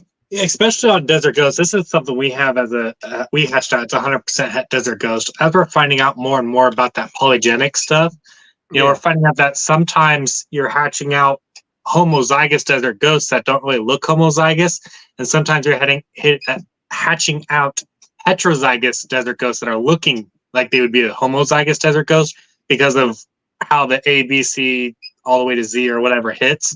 Like this one. This one, when we cut this thing, I was super impressed. This is a single gene orange dream. I don't think it's even had its first shed yet. Hasn't even had its first shed yet, but look at the colors on that. I was see that's beautiful. Single gene orange dream. And I think a lot of that now, it also is possible het cryptic or clown, also possible het albino. So, but I do think, triple hets and double hets play a big role in that. But I also think when you come to Desert Ghost, that whole polygenic thing probably plays a big role because this thing is just insane for a single gene orange dream. No, dude, that is beautiful looking. Yeah, it's a great example. We're talking about perfect. See, that's why I love having him around, man. He just goes and he knows exactly. RGI has red stripe now. They do, but Hi-Vis, after sending them my test for clown, I don't want to wait like 3 months to get freaking results back like that. I'll wait and I'll just wait to either prove it out or wait for Charlie there from Gray Rider to get it. I'm using Gray Rider Reptiles, everybody, for all my testing needs. I sent him 6 sheds, 5 of them were for actual testing. One of them was just to help him get TSK Xanthic mapped. On top of several of the other sheds were visual Xanthics as well. But I had my results back in a week. I'm sorry, but that's really damn good customer service because that answered so many questions right off the rip. And if I would have done that with the males that I had sent to RGI, I wouldn't have been sitting on a zebra bee that I now have up on Morph Market for sale because he isn't het clown, but the pastel Xanthic is het clown, so he's staying. But I do appreciate you letting that be known. So everybody, if you don't want to wait for Gray Rider to get red stripe, there you go. Now, I did have one starred comment here, Matt, and Ledka wants to know what's up with the dark phase Xanthic stuff. So I'm gonna y'all are gonna get me in trouble today. I'm gonna be in trouble. I'm just fucking. It is what it is. This is a speak your mind day, and I'm sober. That's pretty sad. So here's just going to be kind of my personal belief. Okay, I've heard a lot of stuff, and I've heard that start to be called, what was it, asteroid, and I hope it proves out easy to produce. I personally don't think it's going to. We're going to take our shot at it, but I don't have high hopes for the results to be easy to produce. We have produced a lot of dark phase stuff. Hell, I'll pull one out for you now. Where's that bastard? You've got one that you called like the darkness or something. And right here, Lauren at Multiplayer Morris, she was showing me a beautiful dark phase Xanthic today. So this is a pastel Xanthic that's a dark, right? Dude, that's freaking awesome. I need that. they're not born like this. I've had them go dark as soon as about 4 or 5 sheds. We have reproduced these, but you don't reproduce them consistently, right? It's just kind of what happens. I'll show you another one that we've got back here. Ugh. So it's kind of basically just like luck of the draw type of deal. I think there's a little more to it than that going on, but yeah, in essence, that's not far off. Oh, so this is the one that when we started this, so this is not a visual example. This is what we always called the darkness when she was born. Yeah. And we had her and a brother. Now, this is a double het snake. It is 100% het for Exantic for SK, so SK influence is still possibly causing some of this, right? It's also 100% het for hypo or ghost. I have a male spider who's a dipshit, so I'm not going to pull him out right now. He gets all kind of crazy. He looks like a traditional spider, but the sides, instead of being light, are dark like this. He turns dark into the sides instead of the white. And so he's kind of possibly a dark phase as well. We've bred them together multiple years, like 4 or 5 times, never reproduced another dark out of them. So we've done a dark to dark, right? This year we have another dark male. You know where your male pastel example is? Caleb's going to grab another one. So another dark phase. No, he's having a shed. He's having a shed too. So it's that time of year. So we're going to do a pastel dark to that other pastel dark I showed you, just for shits and giggles. But I don't think it's recessive. We had hit it by now multiple times. I don't think it's, I think it is somewhat connected to the SK line. I think it may, I've heard some people say you can recreate Stormtrooper, this and that. I think that may have something to do with what's going on with Stormtrooper, but there's a lot of other things that play there too, and the gene combo, and I don't think it's easy to reproduce Stormtrooper. I don't think you're going to see that ever reproduced on a continual basis. Okay. Yeah. And if it does happen, it's going to be probably John that does it, because something's running around in that collection. It's not going to be me or anybody else. It's just going to start shitting out Stormtroopers. Like, it's not going to happen. I think what we may be dealing with personally is, and again, this is all just guess and conjecture, right? You can go back, if you go back and dig to the old forums, you can find Ralph Davis had some that were like this way back in the day. I don't know if they were connected to SK or not. He never really said. He just described them. It was more written than it was pictures. And one of them is old written blogs, but the description is accurate. It says like you took a snake out and rolled it in coal dust, even on the belly. That's that, right? Like when you read that, I think of that snake every time. And he had kept those and bred them and done all this and was never able to reproduce it. Like, it just wasn't reproducible. And I mean, that's a guy that at the time had a ton of resources. I don't know what resources all he has now, but was one of the larger breeders at that time. Ralph Davis, I think he was a self-proclaimed king of ball pythons then. So to me, I think if anything is going on, what is going to happen is it genetic? Sure, it probably is. But it's probably the result of multiple genes, most of which we can't even see, whether it's like almost like a polymorphic type thing, that when they combo with other genes in there give you a result, right?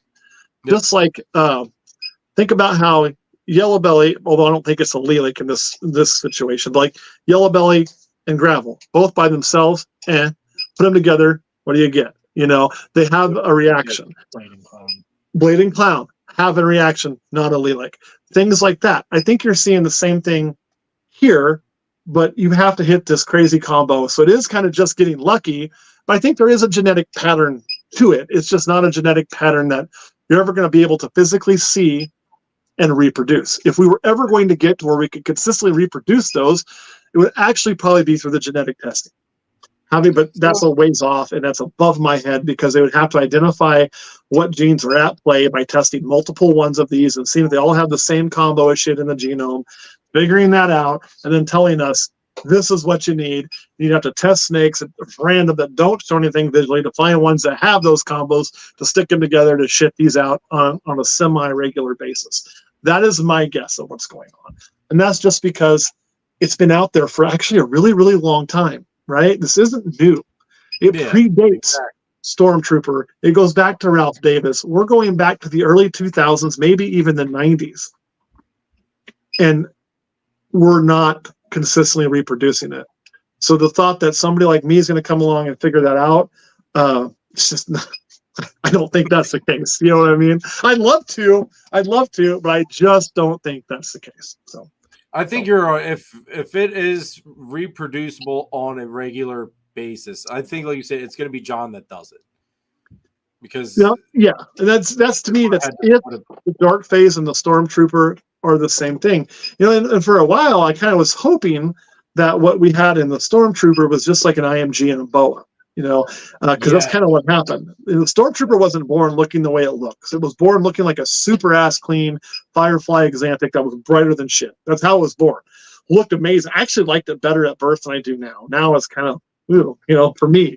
But when everything was born, that thing was a fucking smoke show, man. And then it just got dark with age. Well, I love what IMG does in boas. I would love to have IMG in the ball pythons. Think what we could do with sumas or with suma black pastels if we had IMG, where we could continually darken that thing, right? It would be fucking awesome. But we haven't had that here yet. So, and that first one I showed you, or the second one, the one that's not a visual Exanthic, she was born dark. All my Exanthics are born looking pretty like normal, and then they just go dark. That one was born dark, stayed dark, got darker. Now, do you have any that are dark that are available for sale at the moment, or are they basically all sold out and picked through? You know, we're staying with you, I should say, as well. No, we've parted with them. The thing is, most of our Exanthic stuff right now from this year, it hasn't been around long enough to go dark because it takes a while. The last one we had that went dark was it a pastel or a normal? Pastel. It was a pastel. And it went fucking dark as shit. After we sold it. Yeah, and we've sold it. I mean, I think that's what happens. We sold it because it got to size, it got to age, it got posted, got bought in a time when we couldn't ship. So we're sitting on the damn thing for 3 months. Hey, Kansas, thanks for the shitty weather. And then that time it went super dark. So I just contacted the buyer and I said, hey, I want to be upfront with you. This has happened. If you still want that snake, it's yours. But I want you to know this is not going to look like a normal pastel Exanthic, nor is it going to look like the pastel Exanthic we promised you. So it's up to you. Like, but if you want it, I'm not changing the price. It is what it is. You know, if it was me, I'd take it. But I also don't want to disappoint a customer depending on what they're buying that snake for. So I was going to swap it out. If they wanted the actual pastel Exanthic colors, I'd have swapped it out for them, right? But if they wanted that snake they bought, they get it for that price. I'm not jacking it up because it changed. That's not fair to them. So they got it. They got a hell of a deal. I'm like, hell yeah, I want that. I'm like, you should. I shipped it to them. I know I had one lady show me a picture of a dark face pastel Exanthic. She goes, I don't know what's going on with it. You know, it started out looking normal and it just kind of got darker and darker. Mm-hmm. And it was in the middle of a show, I was being slammed, like people all over the place.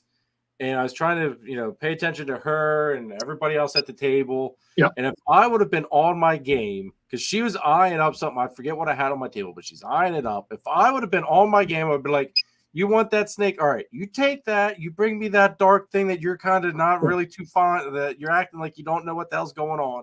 You just bring that here and we'll call it good. But you know, I wasn't there may be something. Like the more people that work with it, the better, right? Oh, you know? And we're going to, like I say, throw two different because the other one is not for me. The other male I've got that's dark, I didn't make him. Okay. It's from a completely different collection, right? So we're going to throw that to our one that went dark. But if it was simple recessive, they'd all be dark. Every one of them, you know? And I will probably this year set on those babies a few extra months because why not? I got the space and just watch, you know. But my expectation is to see very few of them or none of them change. That's my expectation. I was kind of hoping like the stuff because I held back one. It was a normal, but it was double-head Exanthic or Exanthic. Was that the Exanthic? Double-head Exanthic DG. I had to think there for a second, but it started off darker than the other normals in the clutch. So I thought, okay. Maybe by some dumb freaking luck, this is my start for it. So I held it back. And now it looks just like a normal. It brightened up. It's just like, damn it. Completely freaking. It's like, the other thing I can say too, because you always wonder why they look the way they do. On the baby or the female I showed you when she was a baby that I've had, her and her brother, that was a spider, this dark face, they were both born exceptionally small. And I don't know if that had something to do with it, and there's no genetics there. They just had a look because of that. But they were both born, we're talking like in the low 30-gram range of memory serves. So they were both itty bitty babies and itty bitty eggs, like born out of half boob eggs kind of thing. So teeny tiny little bastards. They both did well, but that's just one. And maybe it's something where it's just like a screw up in the genetic code with them. It could be.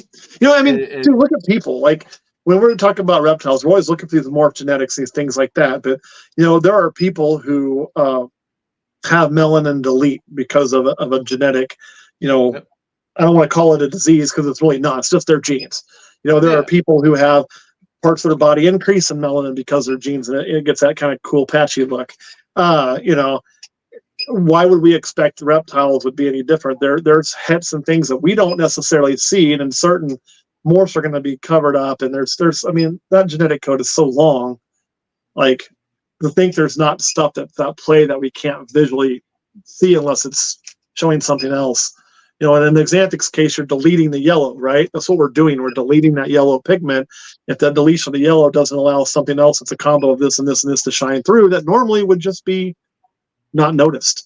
Who knows? I have no clue. It's cool though. It's fun. I'm glad I got some of them, but I don't think it's going to really I don't think it's going to buy me a new house anytime soon. No, but dude, it's still. I mean, it definitely draws. It turns heads real quick. It turns freaking heads because, like I said, I'd love to get one of these days. Like I just to see. If by some dumb chance, if there's something that there's like a key to unlocking it, and maybe it sits here, who knows? Yeah, and honestly, that other one, that dark pastel I showed, now I produced that one myself, right? It was one I just happened to hold back. I also held back her sister, not dark at all. Like, where's the sister? Let's see here. That's the dark one. Sister, where are you? Yeah, there she is. So this is the sister. And as you can see, she looks, for an adult pastel xanthic, just like she should. Yeah. In comparison purposes, because you won't mix these two up ever. It's like impossible. I mean, come over there. Like, it's not even close, Yeah. Like, they're different looking, but these are siblings. I'm trying to remember what the pairing is, and I can't off the top of my head. I have to go back and look. They're from 2017. So go in there, Carly. Or not. I can't close the tub anyway like that. There you go. So they've been around a while. Question and topic. What was the question? His Ledka's question about the whole dark face thing. That was a good question and topic to go through on that one. Now, what's your season looking like, Matt, since we last talked? As far as what else you guys have hatching out yet, and what's we've only got you have going for 4? We only have 4 clutches left to hatch out, and out of those 4, about the only one that I'm like stoked about, to be honest. I mean, I'm happy about all of them, right? But we always have some. I like to have variety, so we do some run-of-the-mill stuff. We do some really cool shit. We kind of have. I don't want a customer to walk up to a table and not have something that they want. Like whether they're wanting something just to keep or they're wanting to drop, $500 to $1,500. I'd like to be able to catch most of those customers if I can. We have one more scaleless clutch to cut, which I'm really excited about. So I'm hoping to get at least one more scaleless ball python. That would be wonderful if I had 2 of those laying around instead of just one.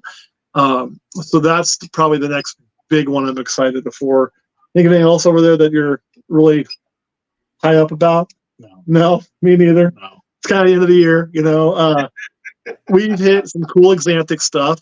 Ooh, that spinner. Got that one. That one we're going to sell it. This is one of my favorite things of the year. And this is because I like this shit. And even Caleb likes this one, right? Even though xanthic isn't his full jam, but we'll show you this one. We're trying. He's coming around. This one helped a lot. This is just a cool looking baby. Too bad it had penises. So that's one I'm just over the moon with. And that's just a Spinner Blast Exanthic, SK line, of course. So that was really cool. You know, we did much freeway stuff, ivory stuff. I always make pies. I love making pies. That never gets old. Blitzkrieg. We did hit some Blitzkriegs. Those were really high up on our list to do this year. Some, I think we had some Super Banana laying around somewhere. We have to dig for that, which, because like I say, it was the year of the Super. That's what Kurt really wanted to get done. So we did a lot of that. Now, no the Blitzkrieg, champagnes. that's Blitzkrieg is Super Blitz, right? If Yeah. I'm not mistaken, you know, I heard that that's not a real thing. I've heard that too. You know, so apparently I must have accidentally bought Hurricane and nobody told me. I'm telling you, you hit a nerve with Caleb here. So Caleb's been very outspoken about that in certain circles, and yeah, so he's gonna pull out a couple of them, I do believe, to show you. Now, one of them we covered the Blitz thing last time, Yeah. but I had to put it in there because that animal you guys hit one is absolutely beautiful.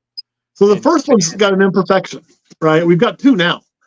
We hit another one. Okay. And the first one, shoot, okay. Yeah. The first one did have a slight imperfection. You're going to get a few of those every year when you start opening the incubator as much as we have to. But the second one's absolutely perfect.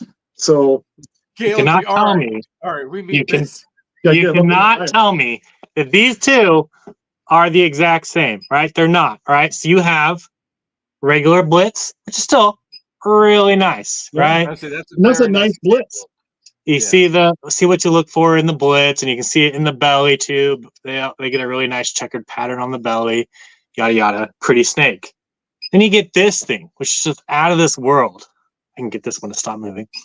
So it's extra grainy. I call these alien heads Hercules because you'll find a lot of them in straight Blitz just flexing.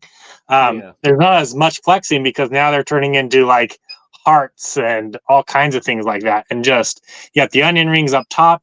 They're two separate snakes, completely different, not even close. And that's a perfection one, right? Yeah, this is the whole back perfect one with one meal in it. Like, just completely different snake. Absolutely. I love the graininess on it too. Yeah. Like, it's got that. You can't tell me there's not a super. They look I agree with you 100%. way different. Well, you can tell people that there's no super, but you'd be wrong. You would be. The other thing go ahead. I actually got my first Blitz. Oh, nice. All right, now you want to see it? Sure. I was saying, this one, it's not just Blitz, but it is a nice way to get into the project because it hit two projects or one other project I really wanted to get into. I got some leopard in there, don't you? Well, this is leopard acid Yeah. Blitz. Nice. Did you get that from Celtic Balls? I did, yeah. Oh, Yeah. awesome. I like those They guys. produce really nice acid Yep. Blitz leopards. So that's, yeah. And the Blitz and the leopard go really well together. Yeah. Like, I mean, yeah, I like, there's the only thing I found that Blitz is disappointing in so far, and everything I put it to, and this is sad for me because another gene I really like is champagne. I find it disappointing in champagne. Although the last set we did was better. It was better. But it kind of looks like Inchy Champagne light. So, but everything else I've ever put Blitz in has just been great. I think it's still underappreciated. You know, Tyler wants to see the imperfect one. That one we'll wait on. It's because it's imperfect. It's kind of a struggle eater right now. So I want to make sure it's getting on a consistent meal. You really can't. I'll be honest. You really can't see the imperfection. It's like a minor kink right above the cloaca that I would have. You'd really have to like see it, and know it's there to see it. But because it is struggle eating, I'll probably wait on that one just to keep it consistently eating. Yep. And even if it does take off, we'll probably part with that one in a different way than traditionally, because I don't want that to be bred. Because I think that kink's location being just above the cloaca is in a position where the snake will probably be fine. There's nothing there should be an issue. It will probably pass stool just fine. But if it's ever bred, it could lead to some binding issues because you're creating a bad spot in the room to pass an egg. So okay, so it's a female that's got the imperfection then. yes. Yeah. The one that's perfect, also female. So it's not a sex thing. It's just we had another non-super blitz that also had the same imperfection. Yeah. So it's just probably something in the temperatures at the wrong developmental time, or just shit happens kind of thing. But it's cool if it takes off. I know people who are like family that are into this, not for breeding, just to keep something neat. And I would probably just say, hey, you do that as long as you don't breed it, or certain members we have that I know wouldn't breed it because I don't want to breed an animal or sell an animal to be bred if I think breeding it could possibly kill it. Or if there's always that possibility. So I guess I shouldn't say that. If I thought breeding led to a higher likelihood than normal of risk, that would be the better way to say that. Because there's risk in breeding. Yeah. I had the chance to purchase, God, I forget what it was. It was a couple of years ago. It was actually when I was first getting back into it and decided I was going to start breeding. I had the chance to purchase. It was a female, super enchy, 3 other codoms mixed in with it, and it had something. But it had a kink a little bit before the cloaca.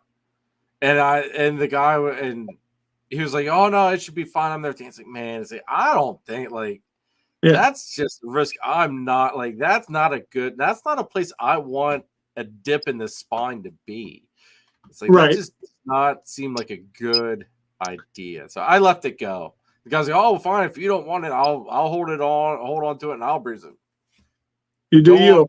You do you, buddy. You knock yourself out, but I'm not gonna, have that on my conscience that I went and made an idiot mistake in order to make a couple bucks.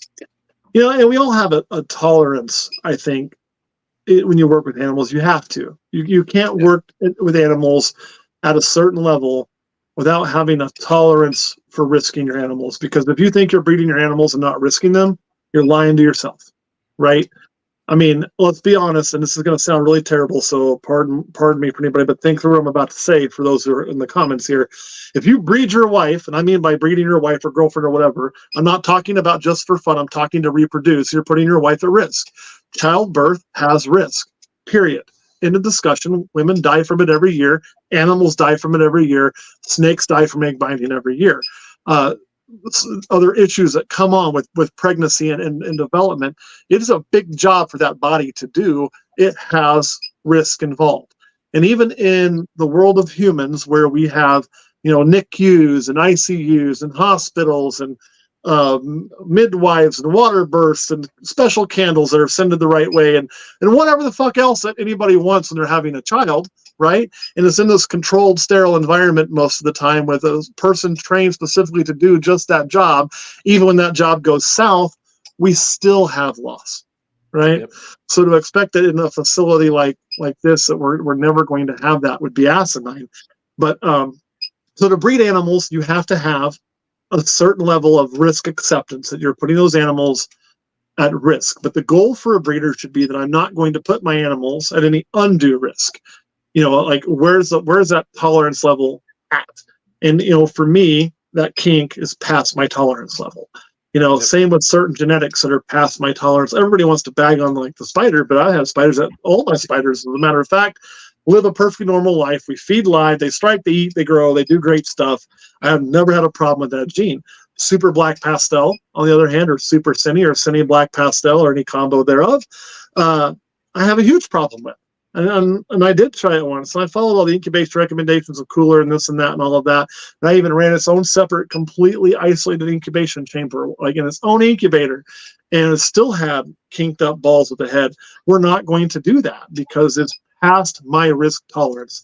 Now, I'm not the morality police. It's not my job to tell their breeders what their risk tolerance is or should be. I just take care of me, and I hope the hobby takes care of itself the best way it can. But we have a male clown. Everybody knows our clown history of just shit. It's whatever the fuck is wrong with that guy, he's fine. I mean, he's big. Like, you want to grab that dude? He's a fucking monster for a male. Most people will tell me, oh, that's a female. Bullshit, it's a male. I can promise you that. This guy is just he's ridiculous. So this is Trouser, my one-eyed trouser snake. He was more than one eye. We were told it was due to an incubation issue, which checks out. But every time I breed him, which I don't anymore, he'll do two things. One, his sperm are strong. So if he breeds a chick, she's going to have babies from him for 2 seasons. Gonna happen. Really? Yeah, he has retained sperm now twice, I believe. And he's also going to throw kinked up, disgusting, nasty babies. He's het caramel, which we didn't know when we got him. That was a surprise. One of those hets that nobody thought about running around in there, right? So the first time we did it, we thought, well, is this because it was caramel to caramel? Because we knew our females were possible at caramel. So the next time we bred him to a non-caramel. And we still got a shit show of a clutch. And we got a shit show of a clutch the following 2 years from both those females. So he doesn't breed anymore. He is just here to win me bar bets. So I could say I have a bigger one-eyed trouser snake than you. And I can win because he's probably a 2,500 gram male. Give me my hand back. So he doesn't breed anymore because he's also past my risk tolerance, right? I know if I do that, hi, you goofy bastard. I know if I do that, I'm going to likely have a high rate of kinking and imperfect babies. Why would I do that to myself? I'm not going to. Exactly. That's just odd, though, that like the imperfections pass through that consistent with them like that. Yeah, I mean, I get like it's, like he's perfectly fine other than I. Perfect. Eats like a champ, breeds like a champ. Like, I mean, that snake's a badass, but whatever reason, there's something in he's got one eye and some messed up sperm, I guess, or sperm plugs in this case. Like his DNA just it needs to die here, and it's going to die here in due time when he's old and gray and done. So he gets to live out his life, but he's not to be used for breeding. He's an absolute do not use snake. So he got retired. He's been retired this season and the previous season, and still gave me babies one of those seasons. So good grief, that were kinked up mess. That's freaking ridiculous, dude. It is. I mean, it's funny, but it's not funny at the same token. That it's like just when it's like, okay, we benched him, we're good. Yeah. Boom, another clutch. Yeah, you get an early clutch, like, damn, that was fast, and you hatch and go, son of a bitch. You know what I mean? Bastard did it again. He did it again. We shouldn't even have visual clowns, and we do. And their spine looks like a road I like to drive in a fast car. It's just, like this. So, it's, but I'm okay with what happened because there was nothing that I purposely did that was beyond what my risk tolerance is. If I chose to do that now, right? If I chose to breed him, then what kind of breeder am I really? Yep. No, I agree with you. Yeah. So then I'm just a dude chasing some money. That would be my thing. So that's why I stay away from caramel. I stay away from the super black pastel 8-ball complexes. I stay the hell away from desert. Desert Ghost being fine, but desert's a shit show. Actually, they're great. It's just the females can't be bred. So I just stay away from it though. Just stay away from that stuff. It's just not worth it for me. I almost said screw clown, but I have 2 people in this facility that think clown's the greatest thing. So I couldn't just close that chapter of a life and say, you know what? Sometimes you're beaten. You just got to accept it. So what you're saying is you were slightly outvoted. It's okay, man. Yeah, I was outvoted in this democracy. I wish it was a dictatorship, but it's not. It's a democracy. Oh, man, that's funny. Let's dive into the venomous stuff because I think that's big because I've never had somebody on that works venomous or let alone breeds venomous. So let's start off with what got you into the venomous. What was your first venomous snake? And just we'll roll with it from there. Awesome. So my first venomous snake was a timber rattlesnake. It was just a long-term fascination. It came from some odd places, to be honest. And I'm a little different in my beliefs when it comes to venomous keeping than a lot of people and how to get into it. I think you learn where you can. And it's not always, I don't think you always need 150 hours of mentorship doing somebody's work cleaning cages before you should be allowed to have the snake. Personal opinion. But, I just love them. And I never thought I'd have them. And I was around them a little bit and around them enough to be comfortable and learn from some people. And I don't like to put their names out there because most of them don't necessarily want their names out there. So I don't. Some of the people I learned from do some crazy stuff. They don't put it on YouTube. I learned to do some crazy stuff that I personally also don't put on YouTube. But that's that. So I got my timber rattlesnake. I got him in 2014. I know that because it was before I was living in this house that I bought in 2015. Or no, sorry, I got him in 2015. So I just moved into my house. He wasn't over here yet. But the same year I moved into my house, I got him. So I moved into my house January 1st of 2015. And I probably got him around April or May of 2015.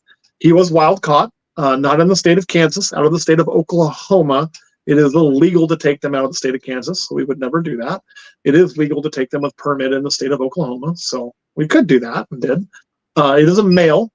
With timbers, Western Diamondbacks, you can eat them if you want. I love Westerns, so don't take that as me knocking Westerns. They're my favorite venomous snake on the planet. It's a Western Diamondback, right?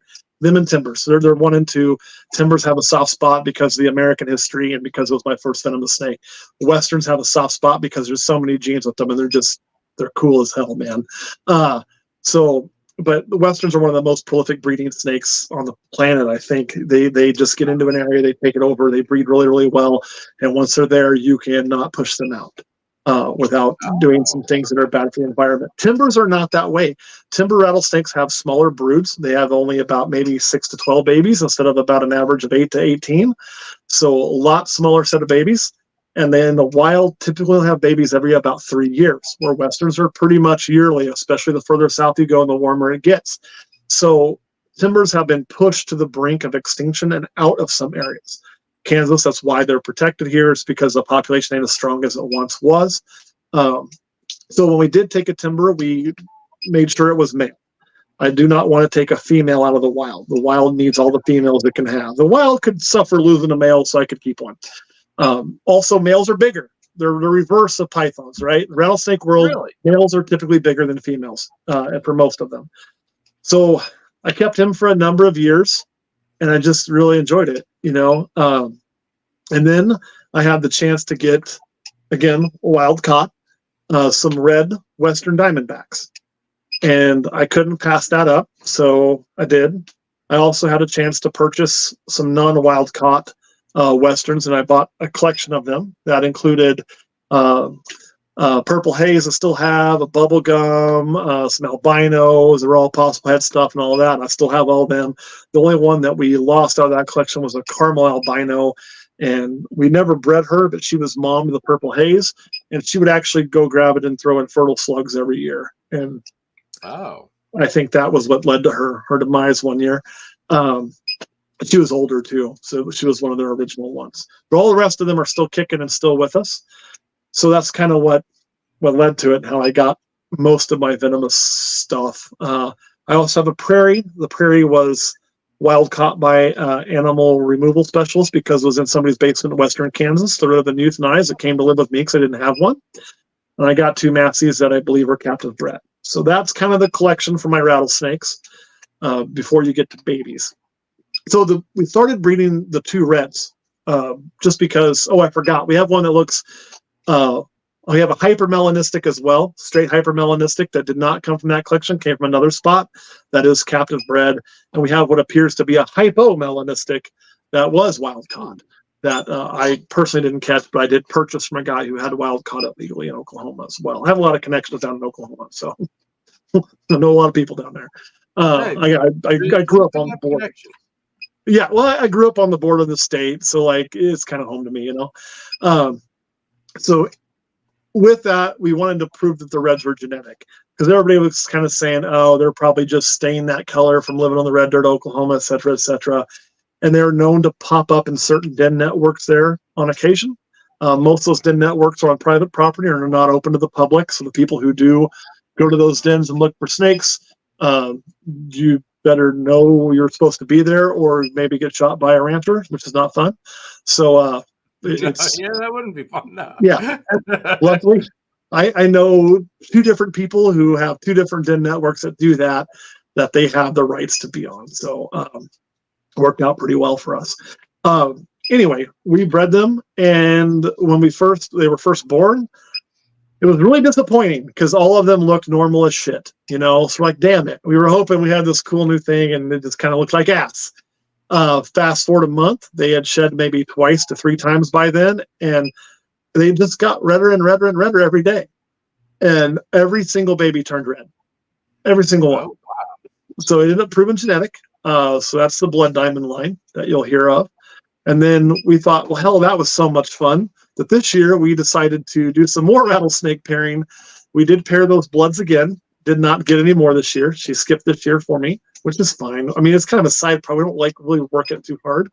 We paired up some of our albinos because they're kind of like corn snakes. If they're captive bred, there's a good chance they're head for 47 things, right? Yeah.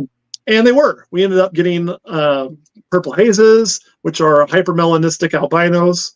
Hypermelanistic T-positive or caramel albinos. We end up getting bubble gums, which are going to be hypermelanistic albinos. We got one that we think is both lines of albino, along with the hyper kicking in there. And we got one that we think is also both lines of albino. So pretty cool shit, really. You know. So anyway, that's kind of where we're at on that. And they both had smaller clutches, 2 first-year females. Where our first blood diamond, how many did she have? Like 14? 15. Oh, And she had 2 or 3 stillborn. 3 stillborns. So 15 live, 3 still, and we did have one drop out that was born kind of goofy. So, but for a first-year mom, she did really, really good for us. So, you know, all in all, it's been fun, and it is more of just a fun thing. They're hard as hell to move, so. There's not a lot of venom shows around here. I don't like shipping them, so I just don't do it. We have to ship them through fucking Delta Airlines. Pain in the ass. I bet you that's a big pain in the ass trying to ship them, because I can't imagine that's just a FedEx thing at that point. Right.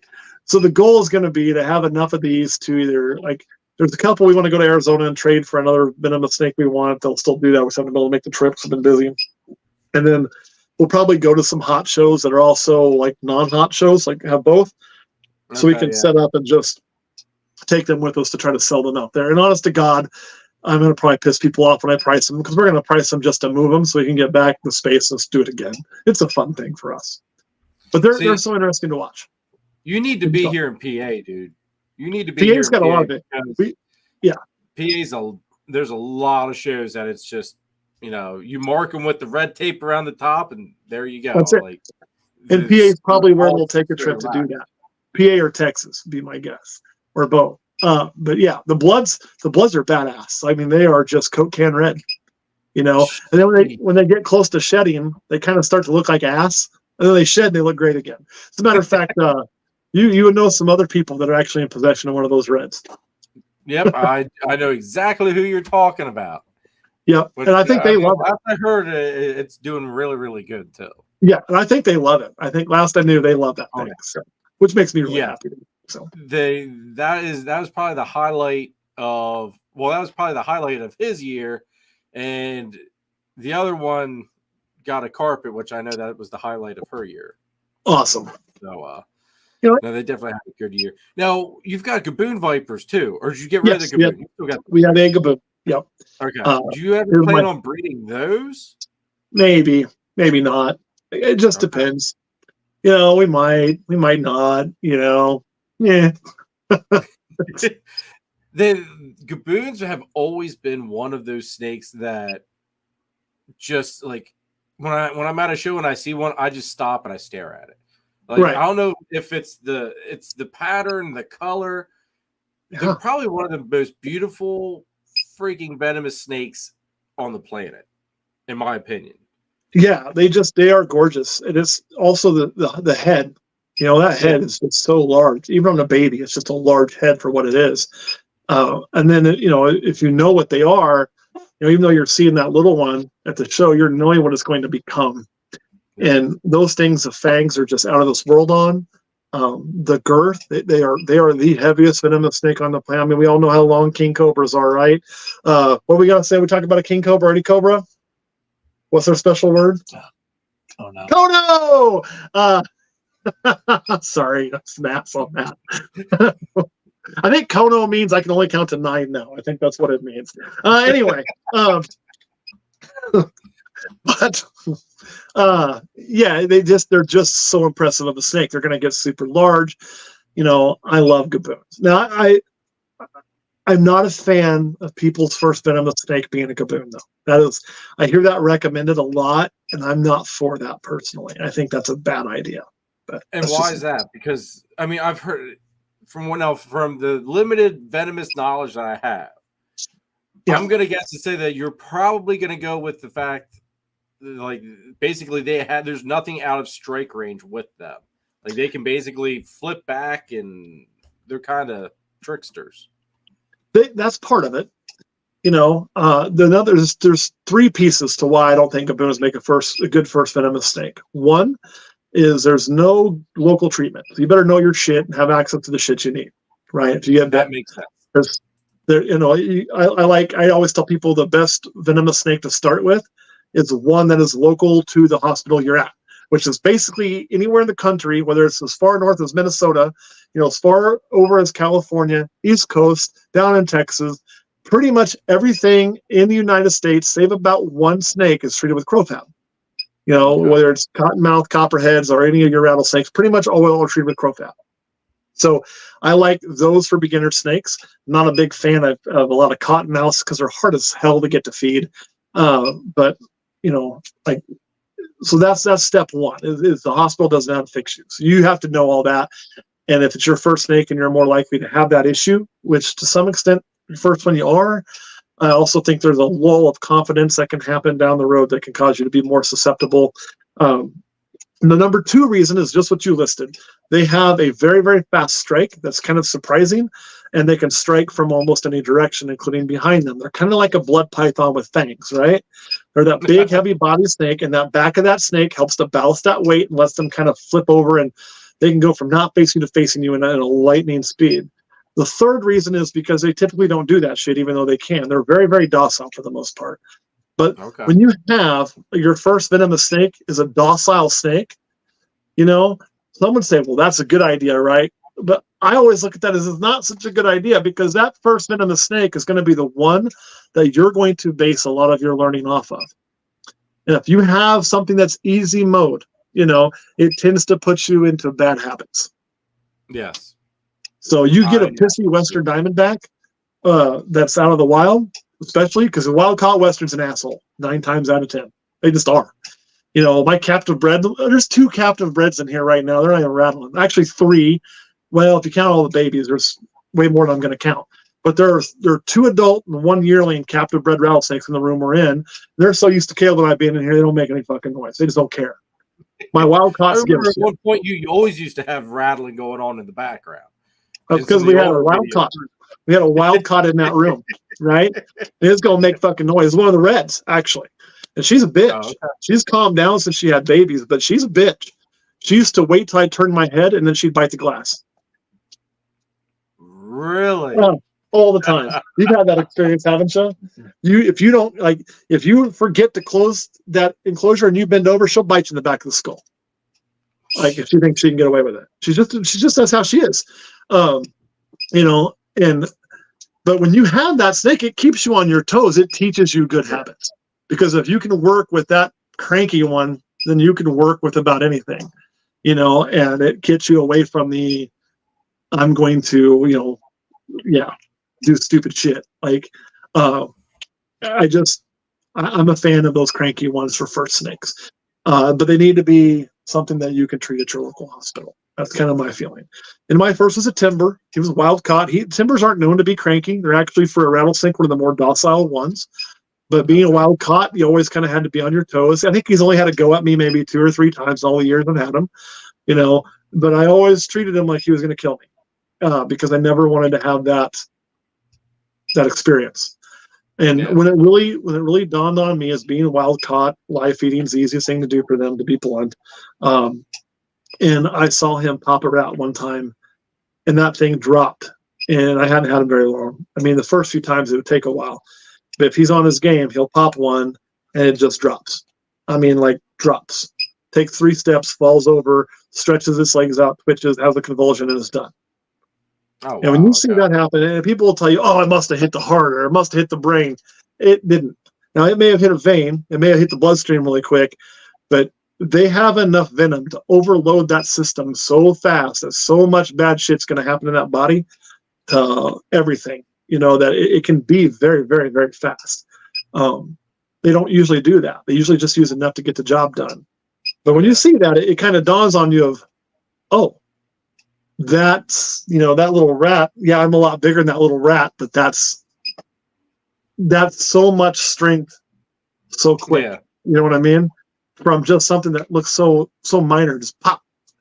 I will say it's hard to imagine that much can get put into you in that split second. I mean, think about it. It's not like they bite you and hold on. It's a bite and they're off you real quick. Yeah, it pushes 2 hypodermic needles, basically, is what it does. And it pushes them very, very fast. And it doesn't take a whole lot of venom to really have a problem. But they, timbers have a fairly large venom gland. Westerns have an insanely large venom gland, and fucking gaboon vipers are off the chart. Ain't nothing bigger on a venom gland than a gaboon viper.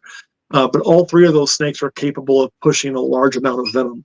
Where some of your other snakes, like your cobras, small venom glands, can't push much, but by God, what they can push is nasty, nasty, nasty, toxic. To think that small amount of fluid can kill you is just craziness, craziness to me. So yeah, I mean, it's just nuts. Inland taipans known to have that horde venom, right? They really, what's that? I love that. They're just ugly though. They're just not pretty. I want pretty, but they don't have a lot of venom. But you're not going to look up like, it doesn't have much venom. It's fine. It's just the science behind it blows my mind. Yeah. Now, is there any venomous snake? And this might put you under the hot seat a little bit, so I do apologize for it. But is there any venomous snake that you think that there's no freaking reason anybody really has any business messing around with, for one reason or another? No, okay. But I'm also a guy that one that sends off like huge alarms. Like, why the hell do you even think you want to mess with it? So sometimes they do set off huge alarms, but I don't like to categorize that nobody should, right? Like I hear people say, well, nobody should have a tiger. Well, it's bullshit. I think if you have captive bred tigers and they're all healthy and you have the right, facilities and you have the amount of money that it takes to do it and the space it takes to do it, who am I to tell you what you shouldn't do? As long as you can do it safely and right, Now, same with alligators. Like I have a dwarf caiman, but I'll never have an American alligator. I'll never have one. I don't have the space for it. I don't have the proper ability to care for it. I'm not going to invest the amount of money it would take to build a facility to keep an American alligator here in Manhattan, Kansas, where we have a thing called winter. If I lived in Florida, maybe just put up a fence, get a pond, fucking done, right? Different situation down there. But like there are people who will do that, and I'm not here to tell them they shouldn't have that animal. I will tell you that I think most people that keep a cobra should not have a cobra. That's just straight up. Not all of them, most of them. I always feel like, and Caleb's going to clear up here, I always like Cobra's that snake that the guy that, drives a roached out 1982 Camaro goes and buys to impress his beer drinking buddies. But I look, man, I got me a cobra in a tank. That's what I always like half the cobras end up at, and they're like, oh, make it hood up, pow, pow, pow on the glass. That guy shouldn't have any venomous snake at all, right? But, are there people who can care for a 15, 16-foot king cobra? Absolutely. Should I have that snake? Not right now. I shouldn't. No. If I wanted to have that animal, there are things I should do to get myself to that point where I'm comfortable with it. I don't want that animal, so I'm not going to do that. But I do think that there's a venomous snake out there. Kentucky Reptile Zoo, man, those guys know their shit inside and outside, right? If you've ever seen some of their videos, some of the things they do, there's not a venomous snake on the planet that I would look at those guys like, you guys shouldn't have that. Fuck no! Those guys can have whatever the hell they want, go for it. Those dudes know their shit.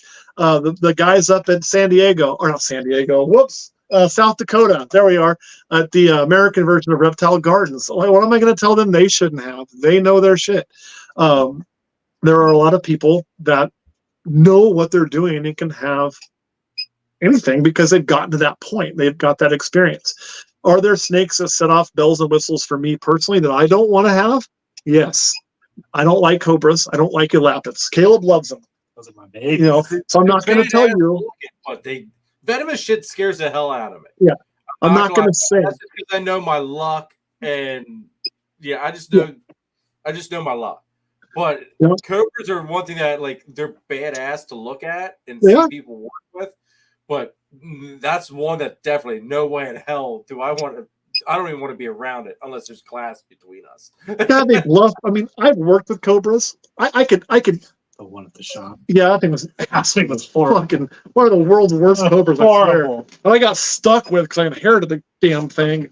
You know, so I've worked with one of the nastiest cobras I've ever been around. Not biggest. Oh, absolutely. But I've worked with many cobras. That thing was horrible. It was about 5 or 6 feet. Absolutely. And it was a jackass. It was terrible. It was terrible. I mean, he was a display animal for a shop we owned for a while. We had the little zoo in there. We couldn't keep him on display because he'd bang his face so bad constantly. Really? No, he's a fucking ass. Oh, he's terrible. And, you know, so can I work with a monocle cobra? Could I keep it if I wanted to? Yeah, I could. Don't want to. And maybe that's what ruined me on him. Was just that thing I fucking hated dealing with it. I mean, it was just like, fuck my life. You know, you got to roll in a trash can, fight this thing, throw it in the garbage can, seal the lid, do your work, and then go to get it back out. And it was a fight the whole time, every time, you know.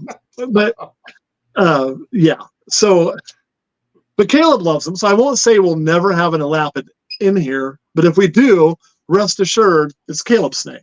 You know what I mean? It's all on Caleb. That was all on Caleb. It's his decision, but he's got a voice too. I mean, I ain't going to tell him, fuck no, never. I'll be like, it's your fucking problem, you know? Goddamn elapids. And then I'll probably fall in love with the damn thing.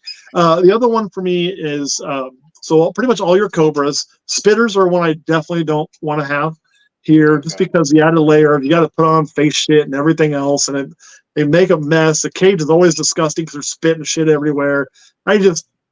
No. Fuck no, never a spitter. Cobra fine, not a goddamn spitter.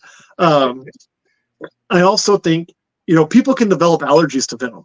And an allergy to venom is bad. If you have an allergy to venom, you probably shouldn't keep venomous snakes, period. And you'll usually know because when you're cleaning, you're going to start getting snotty like allergies and sniffy and everything else, which I don't, neither does he. We do keep EpiPens. Just in case, because if you get bit, that's a bad day to find out you're allergic. Because the thing that when you hear people like, you will hear the stories, oh man, this guy got bit by a snake and died in 2 minutes. Yep, those are true. Not because of venom, because they had an allergic reaction, their throat closed up and they couldn't fucking breathe. They also could get stomach. What's that? I said, oh, I see. I didn't realize that. Damn. Okay. Yeah, that's the thing. You can be allergic to the venom, just like you could be allergic to bee venom or wasp venom, right? It's the same fucking thing, and then you go into anaphylactic shock and you're fucked. So that's bad. We don't want to do that. So we do keep an EpiPen to counteract that. That should be the first line of defense, you know, for that, and then get yourself to the hospital. Then you do the rest. But I just, you know. No spitters, because I think that aerosol venom, you're going to be cleaning more of that, and you're going to introduce more of that in that aerosol form to your system, which isn't going to envenomate you, but that constant micro exposure can lead to allergies, right? So people who keep those need to be on their toes. I also don't want to keep mambas. I have a buddy that keeps a black mamba, and that guy is qualified to do it, and he has every right to do it. And I love going over there when I get the chance and checking it out. It's pretty badass, right? But for me, that fucking snake that's going to think and watch me like that, and as quick as it is, and when you get into your arboreal or semi-arboreal venomous species, your tools are now less effective. So the things I've learned to do and how I've learned to keep things like a monocle, not really known to be arboreal, or like all my rattlesnakes, also not really known to be arboreal, go out the fucking window when you deal with the mamba, because it'll just climb right up your hook. Honestly, yeah, that's a completely different freaking ball game then at that point. It is. I don't think I've ever seen a picture of a mamba where it didn't look like it wanted to kill you. Like there's always that mouth open. They just look like Satan's little friend. They do, you know, and I'm a believer that snakes, I don't like to say snakes are dumb, but their intelligence is different, right? It works in a different way, and they're very, very instinctual in what they do. And I think it serves most snakes very well to be that way. I want to have 3 modes. Everything's cool. Cool. I'm good. That can eat me. I'm going to hide or defend myself. I can eat that, right? Yep. And they can go between those modes very, very fast. You can throw in a 4th one of I can breed that, but they can switch back and forth, and that being able to switch back and forth really quick without a lot of thought process really helps them be survivalist when they have no legs, and they're literally pretty susceptible as prey. But if there was ever a snake that'd make me question how much they can plan the thought process, it's a fucking black mamba, man. They watch, they learn, I swear to God, they plan. And, you want to think, am I throwing human emotions on that thing? Then you watch it, watching you in a room, you go, nope, that motherfucker is literally staring at me and waiting for me to fuck up. So, yes, black mambas. Roxanne nailed this one right on the head. That's why people need to research the crap out of any species that they want to get into. Totally agree, Roxanne. Absolutely. And again, I'm not that guy that thinks you need to have 5,000 hours of cleaning somebody's dirty tanks and all of that to have your first venomous snake. I don't think that's really needed. But I do think it's on you. If you want to get your first venomous snake, it's not on me as a guy selling it to you. I have no way to verify you're actually fucking qualified. I can ask you some questions. What am I going to demand? You bring me a ream of paper and 5 references? How the fuck could I ever sell anything, right? Impossible, especially talking about shows in Pennsylvania. That idea is so piss poor because people talk about it, but they don't ever practice it, right? Because somebody comes to the table and buys a snake. The things you can verify, are you an adult? That's step 1. You need to be old enough to be able to legally make your own dumb decision. And then that's on you. 2, I want to make sure you know what you're getting. And you have the ability to take care of it. And if you tell me you understand that, and I ask you some questions, and it seems like you have the knowledge, like you've at least read a book or opened the internet, or I don't know, can lie really well, I'm going to sell you that animal because I don't have a way to verify, and then it's on you. And I've had that experience where I'm pretty sure I'll be impressed if a lady that bought one from me has not been bit. That's her own damn fault. Well, no, you're right. She seemed to know her shit. We sold her an adult albino because we had extra. Had a little too many. So we did part with an adult albino back in the day. And I talked to her the next day, and she told me, and we put it in a container for her in the whole 9 yards. It was properly bagged and everything else. And she's like, yeah, well, my husband was driving the van. I had that thing out in the back. Oh, shit. What? I'm like, okay. You know what can happen. I mean, when I was asking her, you understand the risk here and this, and like with exotic, she's like, yeah, look at this. And she had scars for a tiger to claw her once. I'm like, well, shit, you know what you're getting into. Apparently she doesn't care. So, but I'm not going to lose sleep over that, because if she gets bit and ends up dead, that wasn't my decision. Yeah. She went in with eyes wide open. That's on her. I mean, same thing. So, but, so I do believe that I don't think you need as much. Training's good. Learning's good. You should do that. But you have to decide on your own when you're ready to do that, and when you're ready to keep that animal.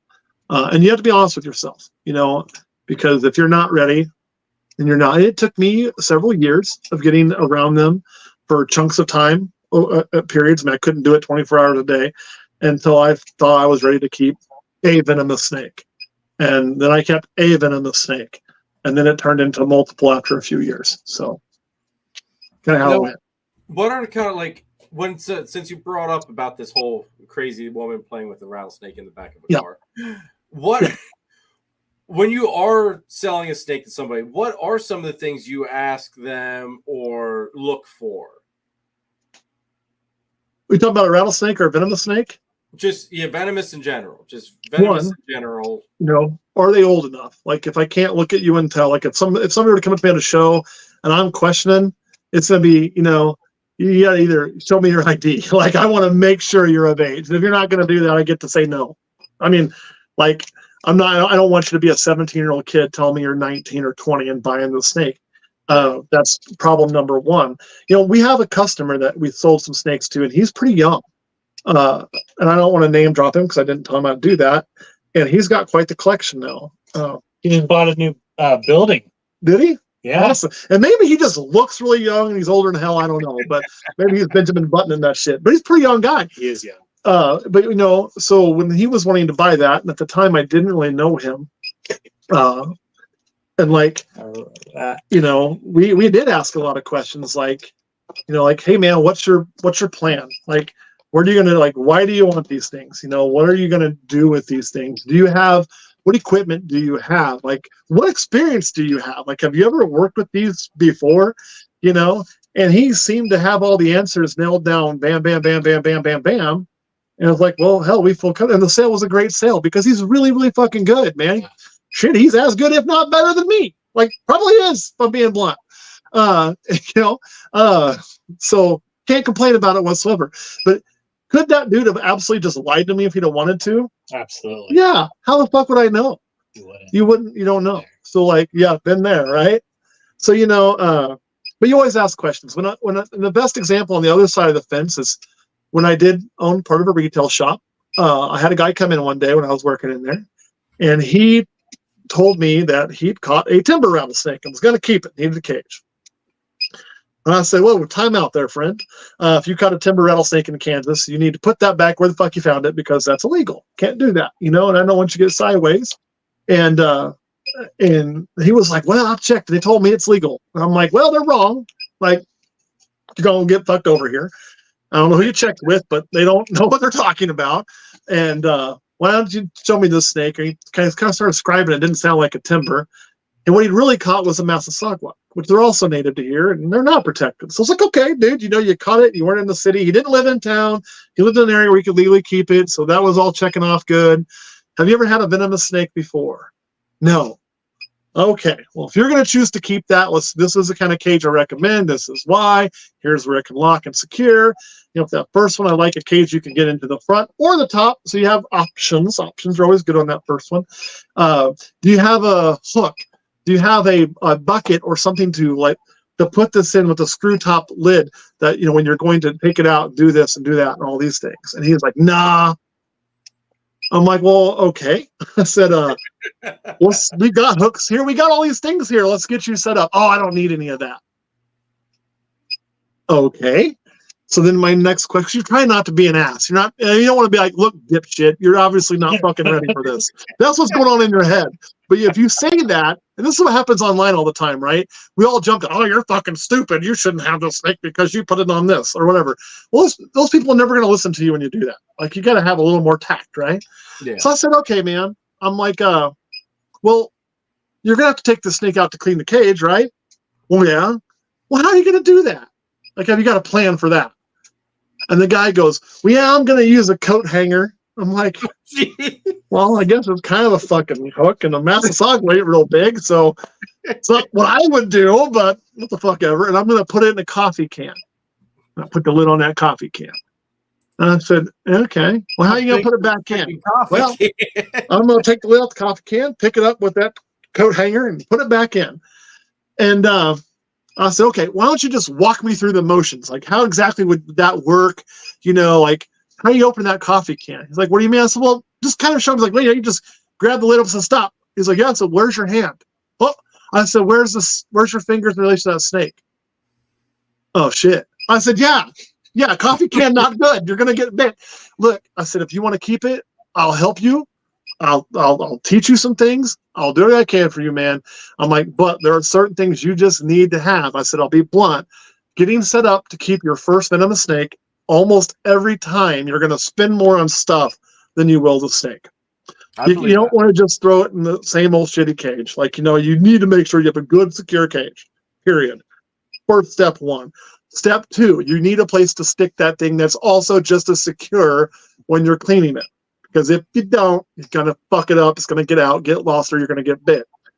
Number three is you need the proper tools for moving that snake. That includes, for a Massey, at least a short hook if it's young, and probably a large hook because it's going to grow. And they're going to get just big enough where I like to have at least a decent sized hook. Not a long one, but something.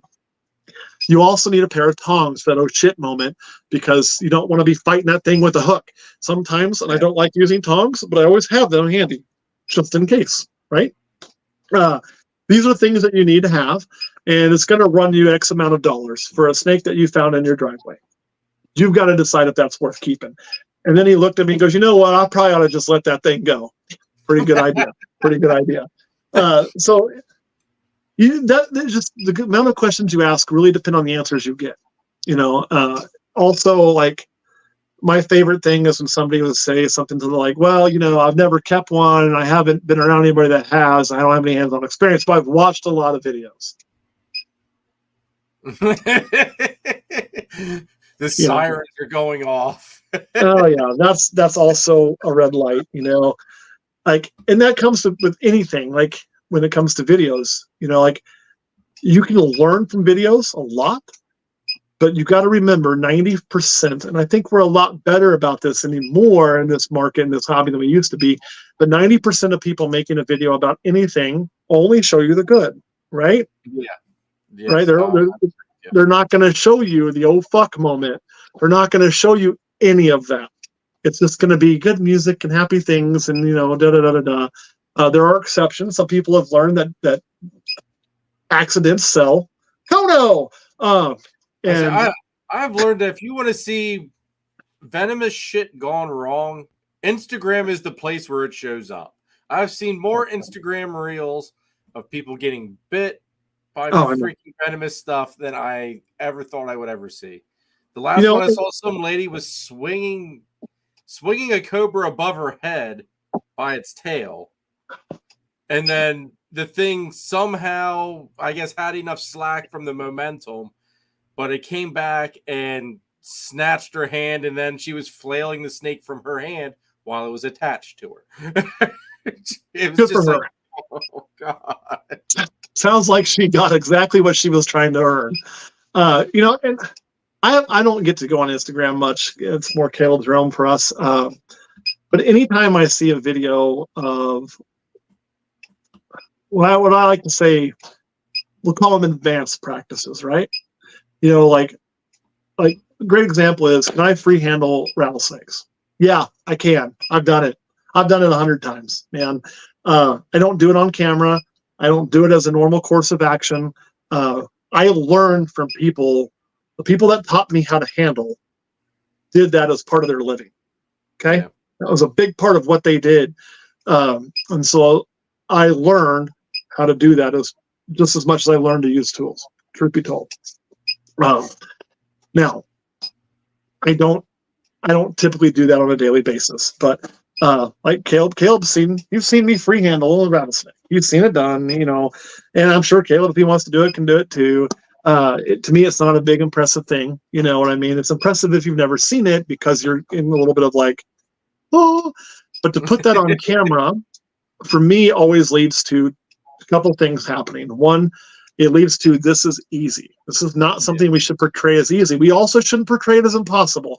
I don't want to portray that I'm doing something so difficult, normal people can't do it because I'm a normal person and I do it, But I also don't want to portray it as it's so simple. Look at me just play with this most gentle cobra or this most gentle fucking rattlesnake ever, or whatever, and nothing bad happens because, somebody's going to watch that, do that, get bit, and then that is kind of my responsibility.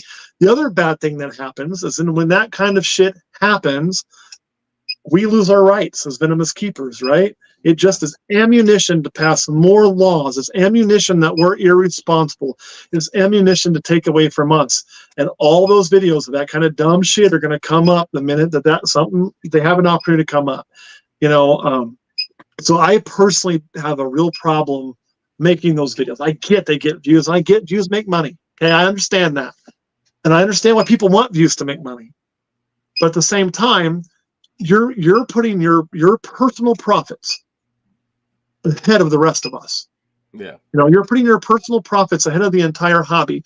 It becomes clear to you that making money, not you, but the people that do that, I want to be clear, that making money is more important to you than protecting our rights as animal keepers.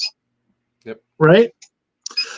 They are literally no better than Tiger King. Yeah. I mean, what did Tiger King do? He got so sideways and he left. And at one point in time, that guy actually was really good with his animals. Really good. from what I understand, from what I've heard. So I don't want to rip on that dude too hard, but I want to make a point. We got more worried about our social media.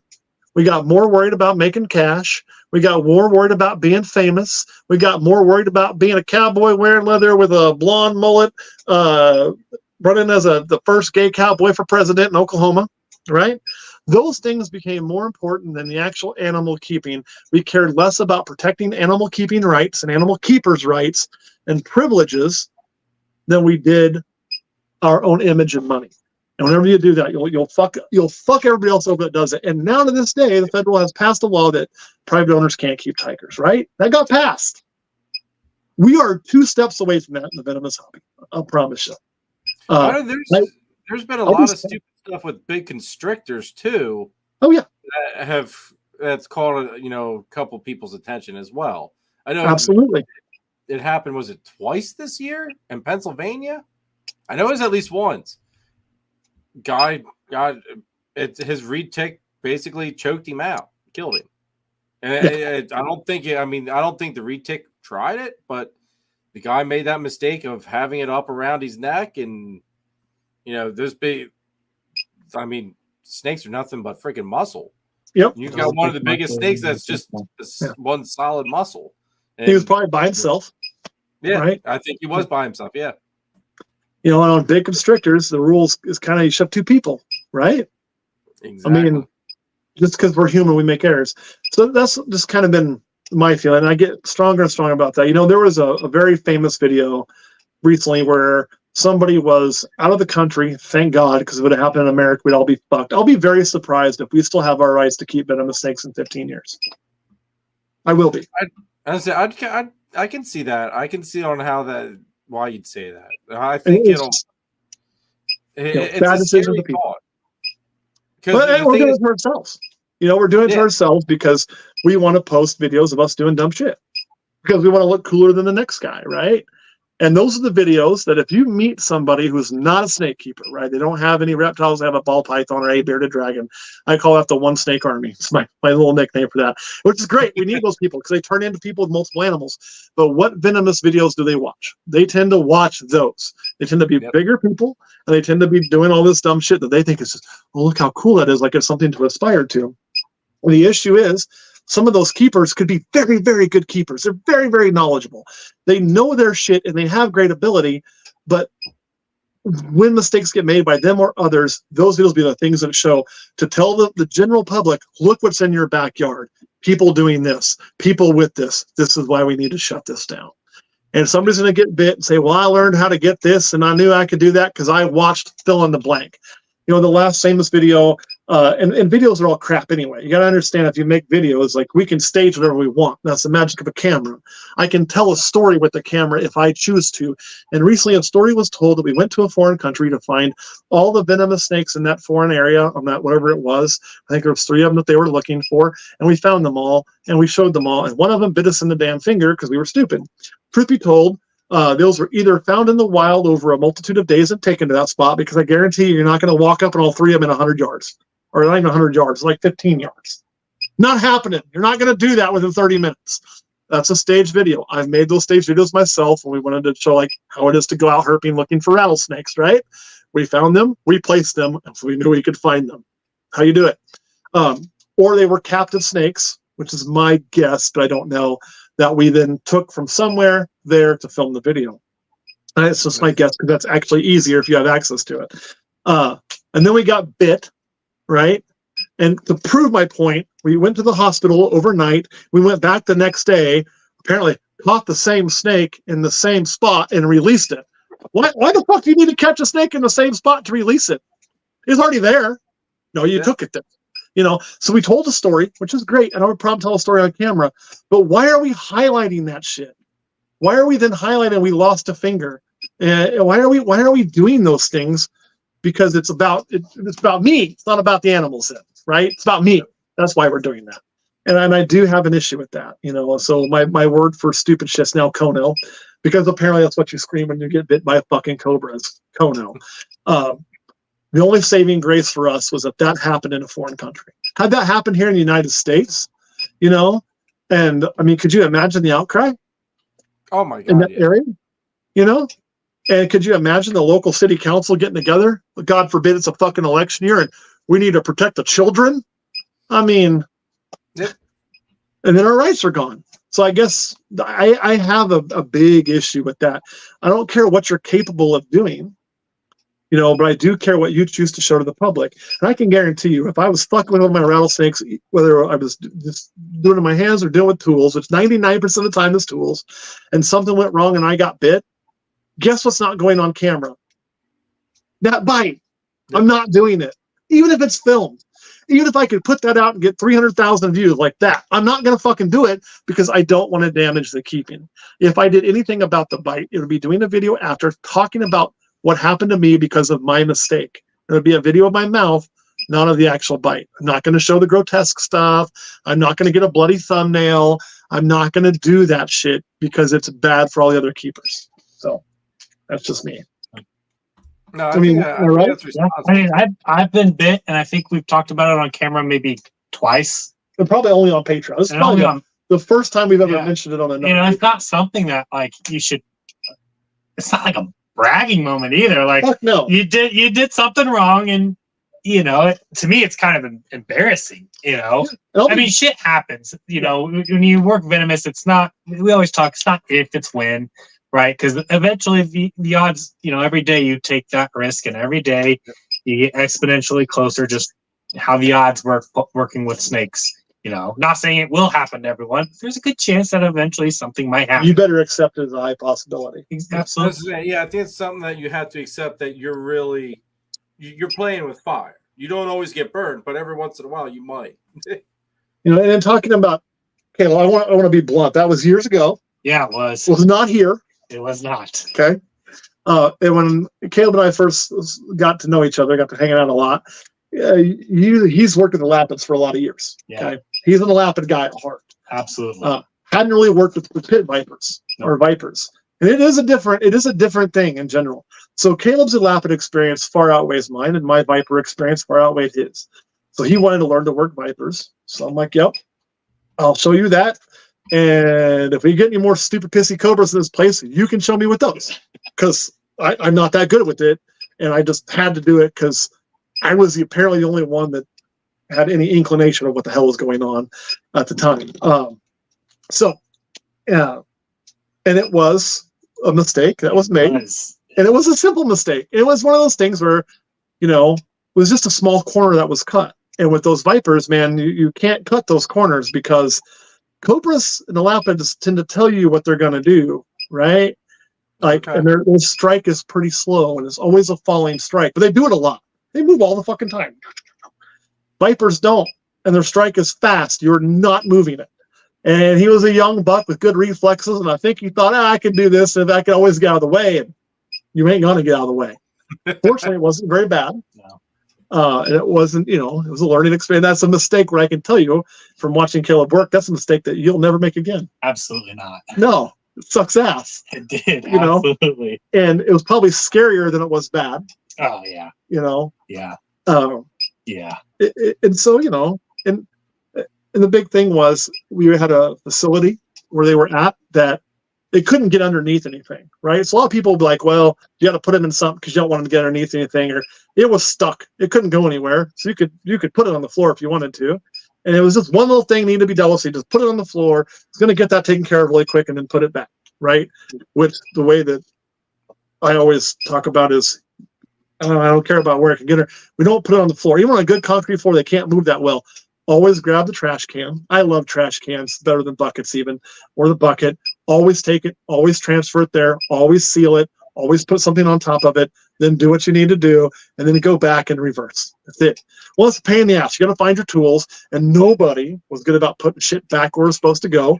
People would constantly grab the one trash can that said, do not fuck with this trash can, and use it to move other shit because it was on wheels. And so after a few minutes of looking for what he really needed, he couldn't find it. He's like, fuck it, I'm just going to do it this way really quick. And now if he has to spend 5-10 minutes looking for some shit, he's going to do it. I promise. Absolutely. You know, I was lucky enough to not have to have that experience. God saw it happen to other people and said, holy shit, that is bad. You know, I believe the last bite I got to see was on a gentleman who was damn near 80. Bite number 3 survived. Ended up being dry. First two weren't. That one was.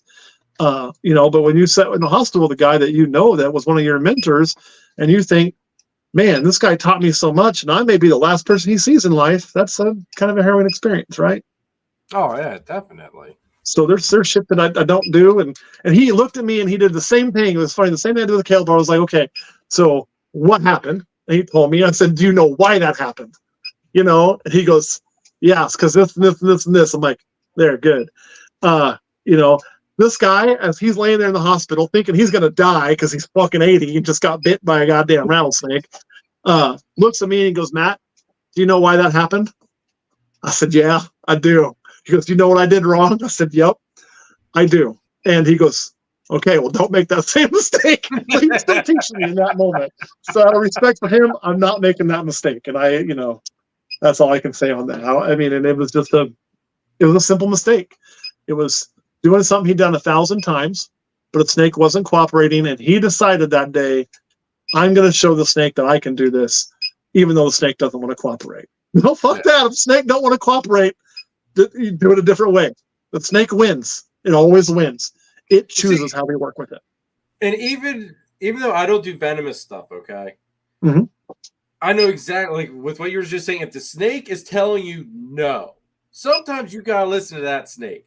If that sucker up there, he tells me no every once in a while. And every once in a while I think, okay, it's like, no, I'm not going to let you, bull me around here. I'm going to show you I'm the boss. You're coming out. Yeah. A few times I've done that, he's shown me, okay, you can bring me out. It's not going to end well for you, though. And I got tagged by it. Yep. Now I've learned that, okay, there's certain signs that he's telling me, hey, okay, I'm okay with coming out. But if he starts acting really jerky, or when I get my hands on him, if that head kind of starts really just weird positioning around my flesh, mm-hmm. I know he's just trying to find that one spot where he wants to latch onto. It's just like, nope, you know what? You can just stay in. Yeah. You stay on that side. I'll work on this side, and we'll just be hunky-dory, and we'll try next time. Absolutely. With those venomous ones, it's even more of a thing, right? Because that mistake's more costly. Yes, exactly. And for him, he was gonna pick it up like this, by the head, where you usually have one finger kind of on top, but back far enough, because they can actually run a fang through the top of their head if they really want to. Wait, or they can also, that's pretty rare. They can also kick a fang out to the side a little bit, and so I don't ever pick them up that way. Like, I know how to do it. I'm not gonna say I've never done it, but I don't do it because there's just, if you're not in the exact right spot in that 3-point hold, you're going to get it wrong. So if I needed to get into a snake's mouth, I typically, I'm going to tube it or run his head just out slightly, use a pinner to pin it, and use a tool to open its mouth. That's how I do it. Because when you get that hold, if it just doesn't go right, you'll get bit. Just go piss it off and you're going to get bit. So I like my tubes. And he was trying to get it off of the ground to do that, being at age, and he was going to pin it and then grab it, which is the best way to do that. I have seen people just straight up do it. People more skilled than me, with ones that are on the ground that are wild, just reach in and grab them that way. Didn't even spill a drop of his beer. That guy didn't. That's what I do. I learned a lot from. Anyway, and the snake was not cooperating. And he's a little shaky because he's been over an 80. And I was like, hey, if you're going to do that, if you're insisting on doing that, at least let me put it up on a table like what we're on right here for you to work on, so you're standing up, not been over. Yeah. And by then he's pissed that the snake was going to show his boss. And that did not work out so well. So off to the hospital we went. That happened. But again, he was smart enough to know why, and turn that into a teaching moment for me. He wanted to make sure that I knew why, so that I wouldn't have that happen to me, or would be less likely to have that happen to me. So all those things, man. Venomous is slow. Everybody thinks it's exciting. It's not. It's slow. Yeah. Keeping venomous is slow. And what I mean by that is, if you're doing it what I consider the right way, anytime we're going to pull something out, just watering, we usually just crack and fill, feeding, you just toss it in and deal with it. If you have to get that live animal out, this ain't going to eat, that's different. But we do feed all live with everything. I know some people are going to not like that. It is what it is. But when you have to remove that snake because it's time for a full cleaning or it's time to do whatever you need to do, we can't use a tong just to remove a water bowl. We got to take the snake out. Caleb will tell you, Caleb, what's our process? I'll let you take that. You know it. Well, we typically actually have multiple golden rules as well. Some of those being we don't do it late at night or early in the morning. Yep. You want to be when you're most awake. Do it. Perfect. Obviously, sense. not while you're drinking or whatever have you. You want to have that sound. And if you are even, and this one maybe even be extreme, but if you are stressed about something and you are not of clear mind, today is not that day. We've had those days. We've had days we planned on doing so usually we do a rattlesnake cleaning day, we clean a bunch of them. And we've had one where I've been like, you know what? I got so much shit going on. It's not a good day for me. I think Caleb's had one too. And we say, okay, we'll you know what? We'll go do this instead. And tomorrow we'll address that. Yeah, because it's not like they need it right that second. Yeah. Right. It's always can wait another day. It's not worth the risk. Yeah, and if you get bit, they're going to wait a lot more days. Yeah, absolutely. So the next thing is, like you said, we get our tools around. We each have our own hook, and then there's also an extra pair of tongs for whoever is not the point person. So they have a tong and a hook if they're not taking point. And then we get the trash can right by the glass, and then we open up one side, and if it gets in on that first try, if we get it out and in that trash can that first time, great, we go to do our thing. If not, and it goes to the other side of the aquarium, well, the person who was point man is now secondary because the secondary person is now on the other side to be point man. We just slide that trash can open that side of the aquarium and get it out. And then we close that. It is a locking lid. It snaps shut, but we still put something on it because if you don't get that latch good, at least though, if it was to somehow not get out, it would knock whatever's holding that on, and we would hear that. So it's like a secondary warning sign in case the lock was to fail. Yep. And then, we clean do all our shenanigans and then pull the trash can right up, and whoever wants to will just hook it. Usually getting them out is easier than getting them in. Yeah. They want to get out and go in their cage. They do not want to go out of their cage and go in that trash can.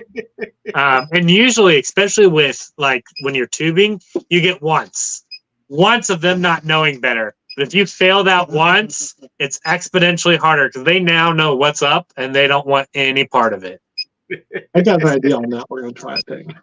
But yeah, that's our typical policy, procedures, all that, nothing crazy, but still everything that I think is important. We don't have, when I worked at the zoo, right, we had certain protocols. You had to wear certain pants, certain shirts, certain shoes. And I actually prefer not following the protocol for that, right? They want us wearing, we were supposed to wear specific boots, specific gloves, long sleeve baggy coat, and long pants. Me personally, if I had my choice, I'm not a flip-flop guy, but I would probably wear some sort of Crocs. I usually wear tennis shoes, shorts, and a t-shirt because, I want to be as mobile and access to free movement as possible. Yeah. And secondly, and nothing against those people who do wear those kind of protects them or get those, $10,000 bite-proof gloves. But here's the thing. If you're going to rely on those, your skill is going to get diminished. And the moment you don't have those gloves and you're relying on it, you're going to screw yourself over. So I would rather practice and get used to being I have no protection. The only protection is my skill and natural instinct. So that way, if I'm ever in a situation where I don't have my protection, I'm golden. I'm not relying on, that's why, it's, yeah. I mean, and some of the baggy clothes ideas are typically because a lot of the strikes for a viper are going to be based on movement. They see heat, right? Your pit vipers, they might see heat. Not all vipers, but pit vipers see heat. But they typically don't strike at just heat. It's heat and movement, right?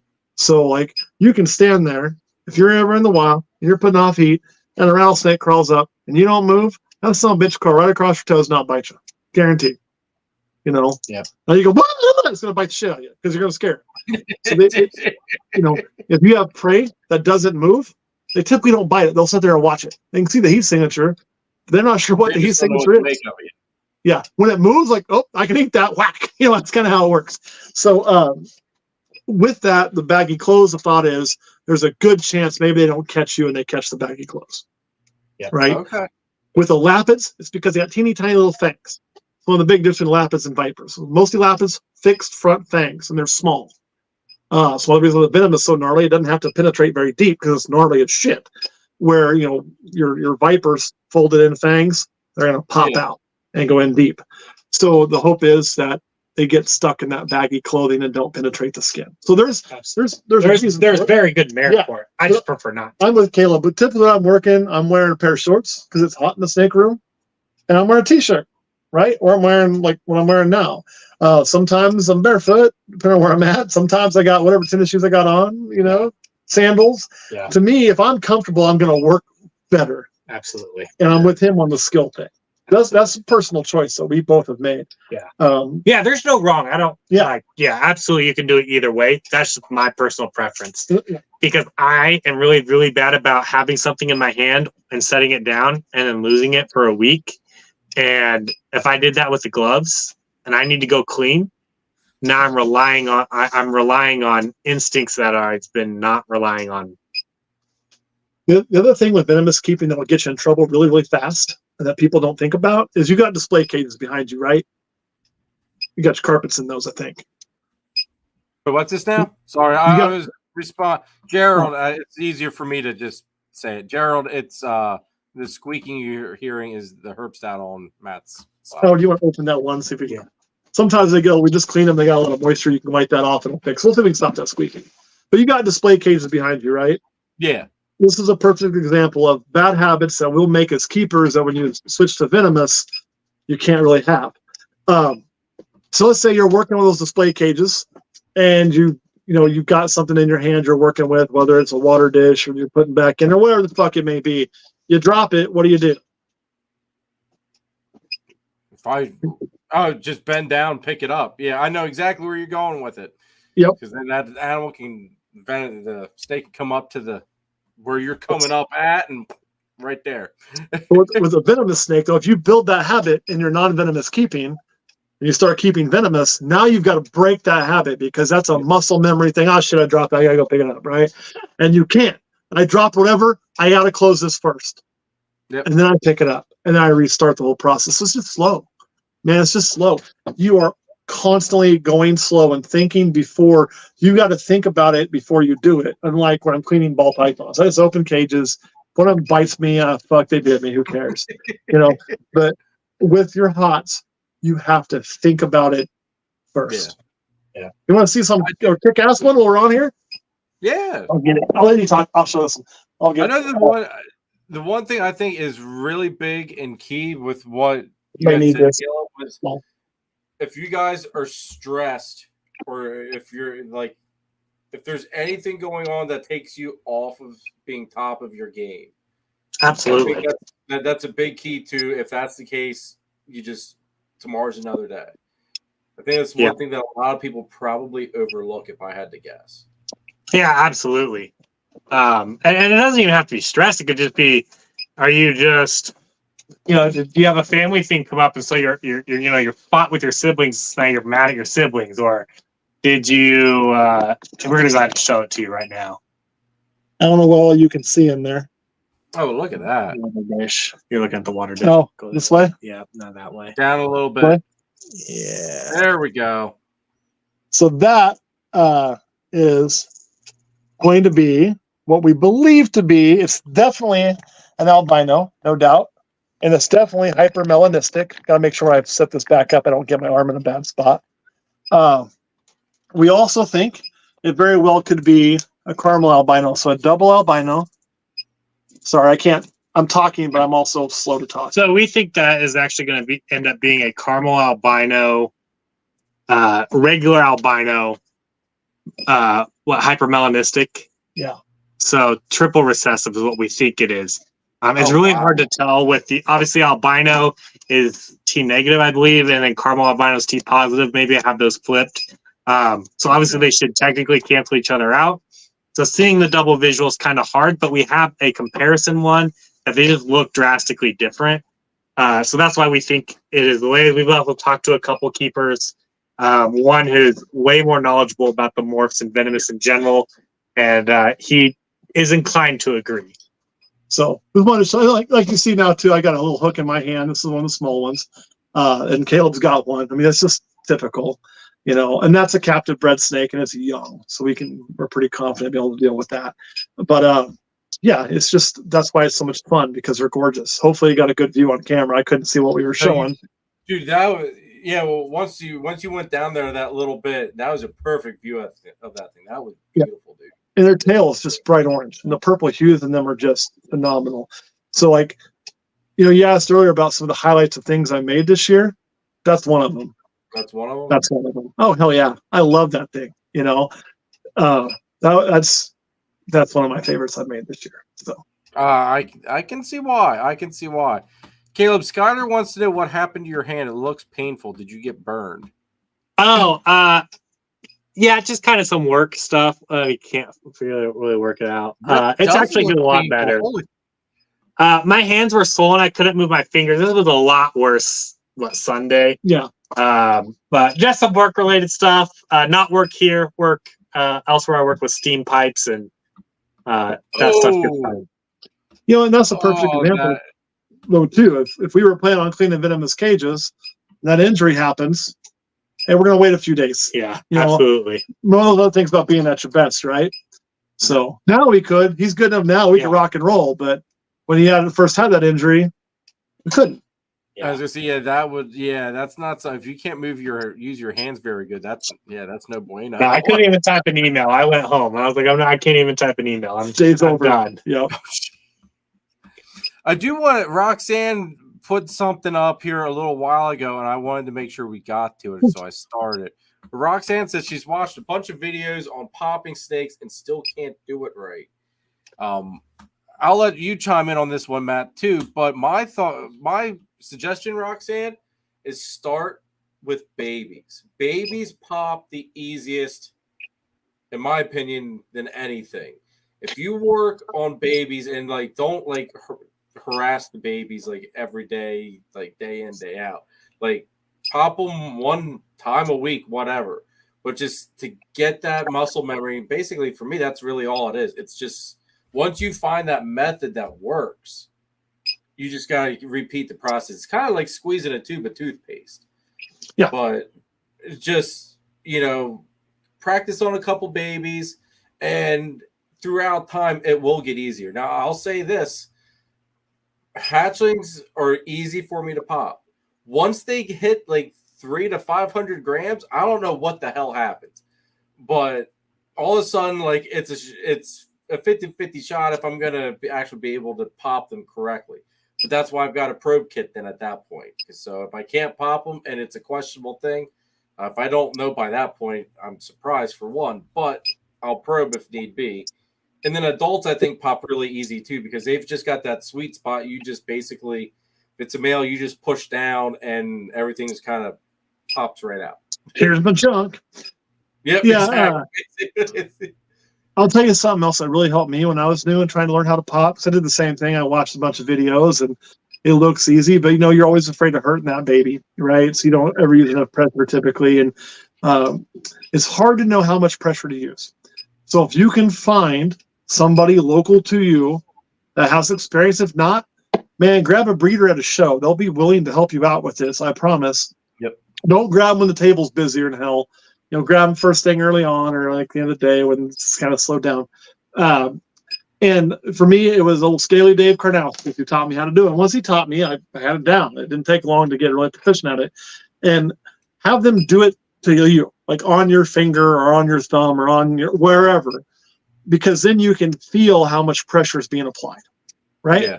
When you can physically feel the amount of pressure they're using to do that, it's a lot easier to take a snake and mimic that pressure and get it right without feeling like you're using too little or too much.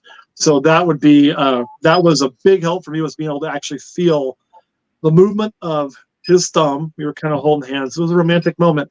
The movement of his thumb and the amount of pressure he used. So that's what I would suggest. And I'm sure if you talk to, any breeder to show when it's slow, that's producing their own babies and popping them, they'll be happy to take your finger and kind of show you that. They may look at you weird the first time you ask, so you explain what you're wanting, and they'll be like, oh, okay, that makes sense. Because for me, that was huge. Where are you even located, Roxanne? I mean, like, what state? Maybe we can even help point you in the direction of a breeder to even talk to about it. Skylar also, well, actually, hold on, Skylar. I'll get to yours here in a second. Jim wants to know, Caleb, did you ever get the shed test results on your Bumblebee Pos triple head? I have not yet. I haven't yet. Hopefully, pretty soon. Well, So, what's a Pos triple head for? Exanthic clown pied. Oh, Why does that have spider in it? And I love spider. Damn it. I know.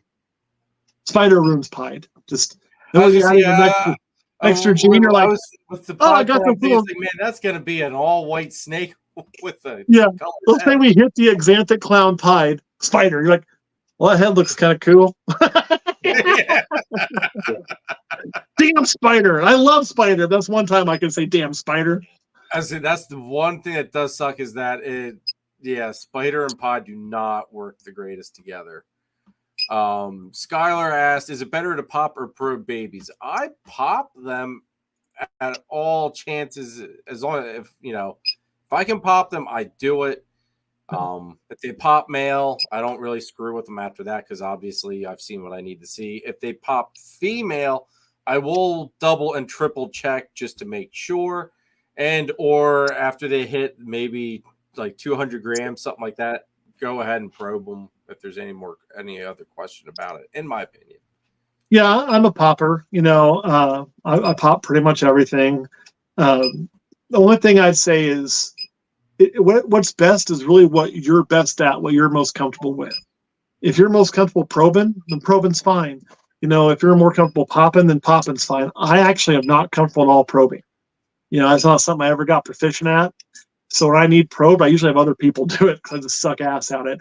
And about the only things I would probe are carpet pythons when they're babies. Anything that's arboreal when they're babies, I'm just afraid of breaking that spine or hurting that spine. And then when they get a little size on them, thing to pop.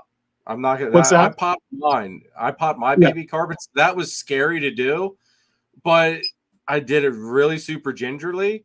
Yeah. The only thing is that you're used to seeing the peens on a ball python.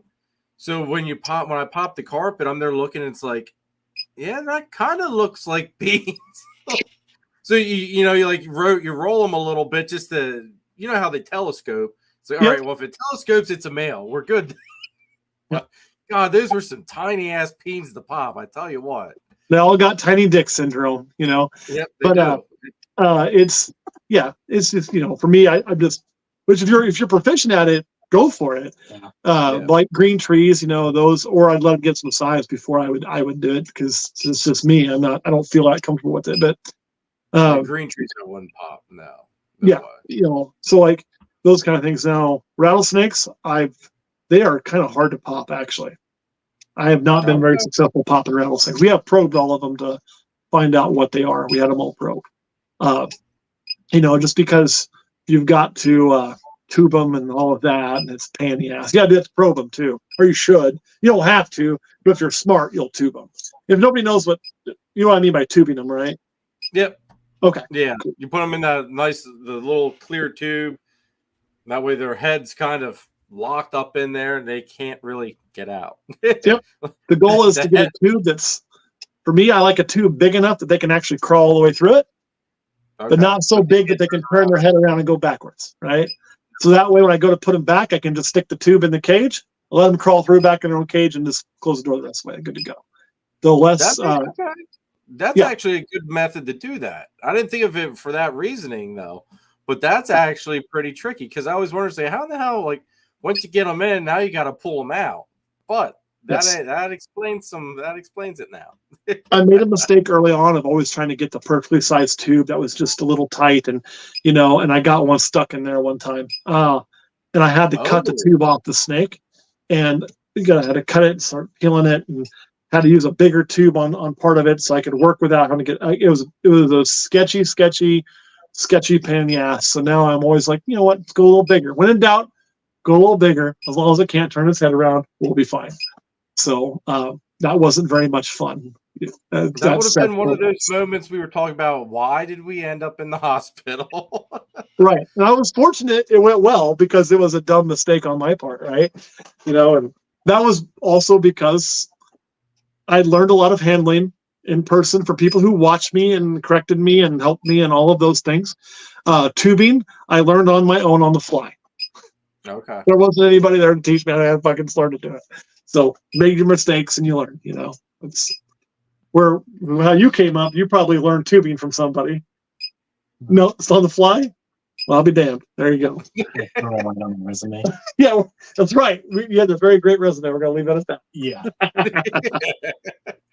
Roxanne, she said she's in Washington, but she knows a breeder that can help her out about an hour away. All right, awesome. Yep. Yeah, I'd go to them, Roxanne, and just work with them a little bit, have them show you, and all that. And the trick is, take your finger and that little joint right there. That's what Dave did for me. Use that like it's a snake's cloaca. So you can see right where they're putting their thumb and how they're going to roll pressure, how much they're going to bend back, the whole 9 yards, and you'll feel all that. And when you feel it, it's just so much easier. So much easier.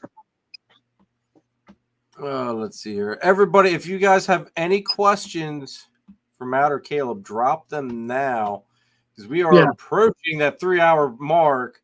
And I've got to get to bed because I got to be up at 5 o'clock in the morning. Plus, I got a text from the wife informing me that Hadley is still running wild upstairs. So I'm going to have to put a 3-year-old to bed yet on top of everything. So it might be a little bit of a long night. Yes. Headstamp said mutation creation. Billy there put a post about popping. All right. Go ahead and check that video out too, Roxanne. That's actually a good thought there. I saw he put something out. I didn't watch it, but I did see it pop up on my feed yesterday, I think. Something like that. Yeah, I think it's yesterday. Let's see here. All right, that catches us up. Matt, Caleb, do you guys have anything you guys want to add yet? Final thoughts, advice, tips, tricks? Yeah. There's one thought. If I can hit it really quick, I will. We kind of started down this path early on. We kind of got away from it in this video. It was kind of going towards, like what we keep on the table, right? And how the market's shifting. And I know there's been a lot of discussion over the last 9 or 10 months over, what market's dead. Like you mentioned the boa market and people saying the ball python market is this or that or whatever it is. And look, y'all, it's not dead. I promise you, none of this stuff is dead. It's where it's supposed to be.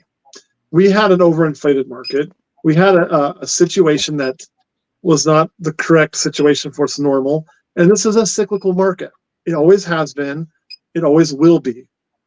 We are in that cycle now. It's all going to be okay. It's exactly what we told you was going to happen for years and years and years. And if you're in this for the right reasons, you're going to be just fine. So don't freak out. Just write it out.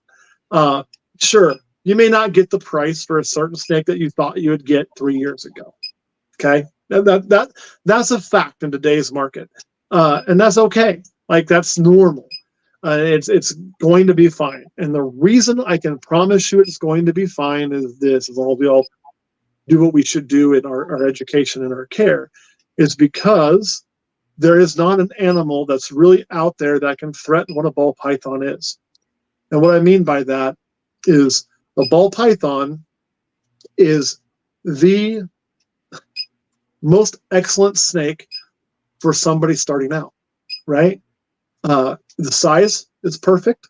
It's big enough to be cool and impressive, but not so big to be dangerous.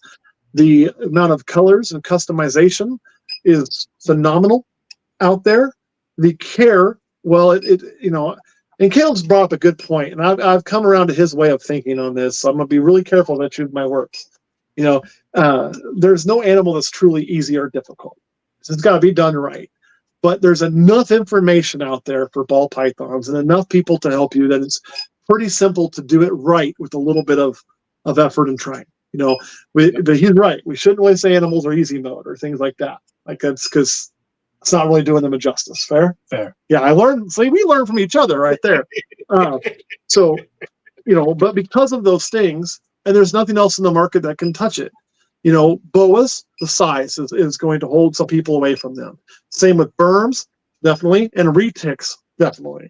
Carpet pythons are great, but they get a little bit of size to them, not like boas because they're so much thinner.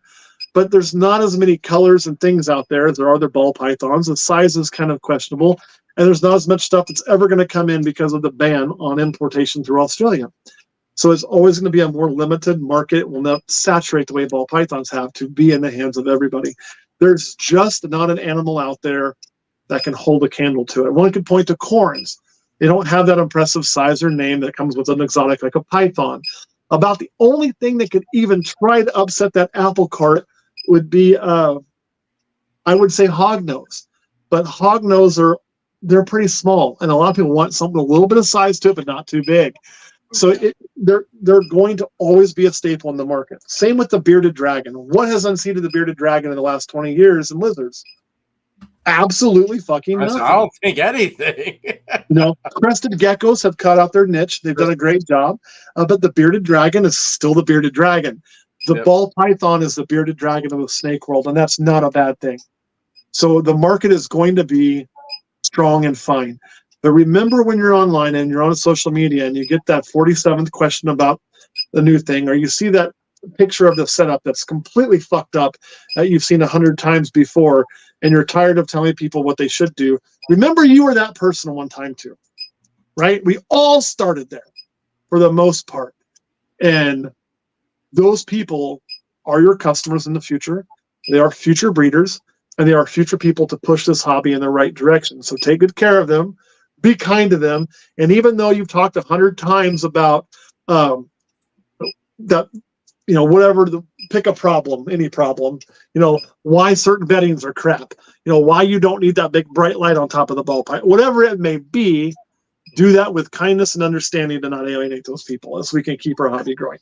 If the ball python market ever truly dies, it will be the fault of the people in the hobby. So don't contribute to it. It'll be just fine with all that. Yeah, and the other thing that's really cool about when the market is away, I love when the market gets like this, right? When you start having depressed prices and prices going down and all of that, and some people would consider oversaturation, this is my favorite fucking time. And the reason for that is we are going to shed most of the people who got into this for the wrong reasons. We're going to shed all those get-rich-quick scheme motherfuckers. They're going to be on to the next thing. I don't want ball pythons to be a bunch of crypto bros. Like nothing wrong if you're into crypto, but the kind of person I'm talking about. The guy who just bought crypto because he saw it on TV and now it's cool, and then next week he's going to be pissed when it goes down. He ain't in there for the long haul. We're going to get rid of most of that, and we're going to get the people and keep the people who are truly in it because they want to be. So I love this.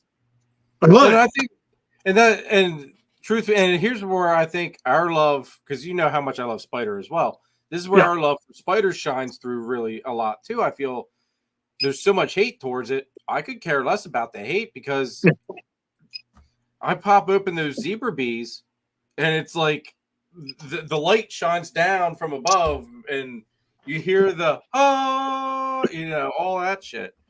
Absolutely, I just love my Spider stuff. It just drops my jaw every time. I mean, of course, one of my zebra bee females is a proven breeder now. How does that not just, this is great. It's just a perfect combination to go together.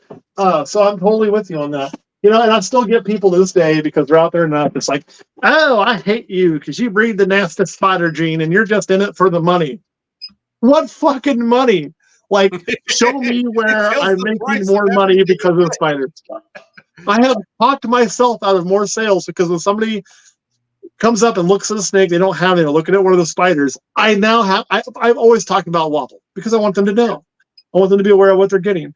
But now I have to talk about it because they're even to a different point of view, because I know they're going to Google that and get the worst video ever made with the worst information about what it is, because it's fucking an abused snake in a glass cage with nothing that somebody got as a rescue that's doing loop-de-loops, and be terrified. Well, but then they'll go breed a fucking super black pastel. I think it's fine. Holy shit. my head hurts when that happens. Yeah, yeah. It literally makes my brain ache. But I just like feel like, well, I found a spider on Morph Market that's $11,000. Oh, you did? What's it? Well, it's a spider, desert ghost, clown, albino, a monsoon. All right. Well, let's take spider out. Oh, there's another one without spider. That's 12,000. So spider being in there cost $1,000. Like, it doesn't make me any fucking money at all. Having spider in there does hurt the price of everything. It can. Absolutely. Yeah. Sadly. Yeah. So that's one of my pet peeves. Like, I'm with you. I still have spider in my collection, and I still breed spider actively because I like it a lot. Yeah. Yeah, I'm right there with you, dude. Like like I said earlier, Clutch 8 for me is due to drop this week. And nice. That could be one of two fathers for that clutch. Mom's an OD Exantic. Okay. Sire 1 could be a Batman. So okay. Hopefully we can get some Batman makers work on that Exantic Batman project. The next thing would be my Bumblebee double-head Exantic Clown. There you go. That's what I'm cheering for. I was going to say, now, the Bumblebee is the only one I've seen actually lock with her. So I'm thinking he's got it. Because the Batman, I don't think, figured it out until the other two Exantic females, till he got in there with them, because they were proven breeders. They've been around the block a couple of seasons. Yeah. But that being said, my goal animal, even though I'd love to have those Batman makers, I want to see that OD Exantic Zebra Bee. That's what I want to see come out in one of those eggs. That would be awesome. It's one of my goal snakes. Like, it just is. I had an OD Bumblebee I held on to for like a year. And it's like, I really didn't have any plans for him. It's like, okay, I love the look of this thing, but why, like, the breeder aspect of me kicked in. It's like, why am I really holding on to this? Yeah. Because I've got this pairing lined up to make the Exantic version of it. And if I'm going to keep anything, it's going to be the freaking Exantic version anyway. So I may as well let this one go to, they're whacking the microphone. May as well let this one go to somebody that's going to enjoy him. And when I hit the Exantic version, then that'll stay here and we'll work with that. Right. I've still got some of my very original Exantic males. I haven't bred either one. One of them I've never bred. The other one I haven't bred in probably 3 or 4 seasons. Oh, okay. I just convinced myself, well, what if I need a backup? Yeah. What if I need a backup? You never know. Like I told you earlier, I had my chocolate triple het male just fall over dead out of nowhere. And now I'm screwed because I don't have a backup for it. I have backups to the backups on those. I was like, well, I may need a backup. As long as I got the cage space, I just, that little breeder voice tells me to get rid of them. And half the time I have to drown that little voice. I shouldn't, because that little voice would make me a hell of a lot more money. But you know what? Fuck that guy. I love my Exantic. Kurt gets mad at me. Kurt's like, you don't need that shit. Check my Morph Market, Roxanne. There's a TSK Zebra Bee sitting on there right now, male, up for grabs. I'm surprised no one's jumped on him yet.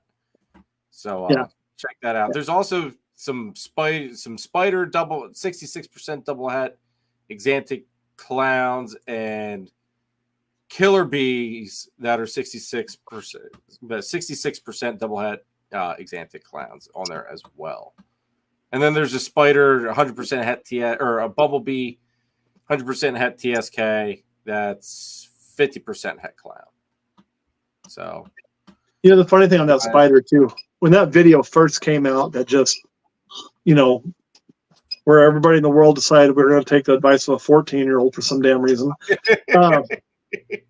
because nothing against the kid. Like, actually, I'm really impressed with that kid with what he was doing at the age. I mean, really awesome. But I don't care how smart a 14-year-old is. They're still a 14-year-old. Like, there's still just some experience in life that needs to happen, right?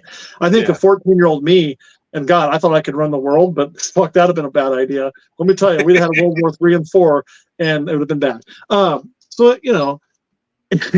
I did a video one time, and we showed literally almost every spider we had.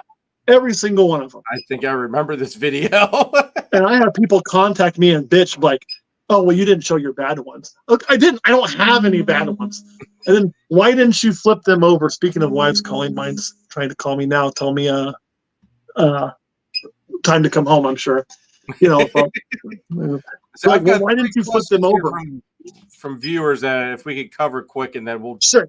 cut this Let's off. do that. Then we'll call it a night. We can do it again sometime if you want. I'm always game. So, Dude, this is like I have a blast having you on, dude. I'm not gonna lie, I absolutely enjoy it. Jason wanted to know, Matt, Caleb, are there any genes that you'd like to acquire before the cold weather comes this season? Technically, yes. I have 3 snakes that are supposed to be shipping to me this month. Maybe. I've acquired 2 already this last week, so I'm golden for the winter.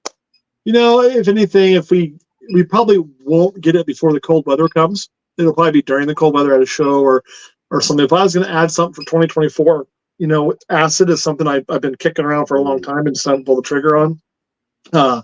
I would like to add that. Last season, we added several things, Sentinel being the one that we're the most excited about to add. So, yeah, acid's probably on that list. I say next season, dude, I should, provided that male gets up to size and figures everything out, I'll have he's going to go to a couple Exantic girls. So you let me know. I'll keep you in the loop.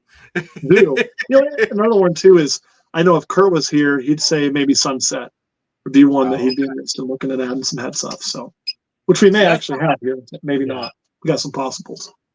Sunset, I don't know. Sunset, there's such a maybe I just haven't seen the right examples of it. There's only one combo of Sunset that stood out, and that was the Lav Albino Sunset. Yeah. Well, I can say, stood out. And Caleb was with me when this happened. We both kind of felt the same way. Was neither one of us were big into Sunset. Kurt's always kind of like Sunset. Yeah. And we always like, it just looks like shit, And I love Brian Cusco and I love Barczyk, man. Those are my dudes, but man, it kind of looks like shit, And then we saw one in Kansas City in person. It was like they're born pretty and turned to shit. It's like, yeah, because that thing was like. But then this one was pretty good sized already. Good size. And it looked phenomenal. It looked really good. And what I realized is apparently phone cameras make them look like shit, but they really don't. They actually look really good in person. Yeah. So it kind of got me on the train of, damn, maybe that is something I want in my collection. It really changed me seeing them in person. Okay. And I guess maybe I just haven't really, being partially colorblind, maybe that just didn't pop out at me when I'm looking. Because I'll be honest, when I'm going through a show, I know in my head what I'm looking for. So like my brain's already on, basically autopilot for those key features to pop out at me or those key words, and everything else just doesn't exist. Gotcha. It's possible. I just kind of completely bypassed every single one of them because it wasn't black and white for the most part. And we haven't seen a lot of them at shows. Well, that was the first one we've seen. Yeah. We've seen toss hats, but just keep your eye out for them. And like, if you see one, take a strong look at it. Just not to buy it. I ain't trying to convince you or sell you one or the other, but just to because I know for me, it absolutely changed my opinion of them. Okay. Awesome. And it was a Mojave, so it wasn't even a lightning gene. It was a Mojave Sunset. Yeah. So, imagine those with Orange Dream or Fire that age well. When, not that Mojave ages badly, there's not a gene that you would typically add to something to make it age better. So I was really impressed.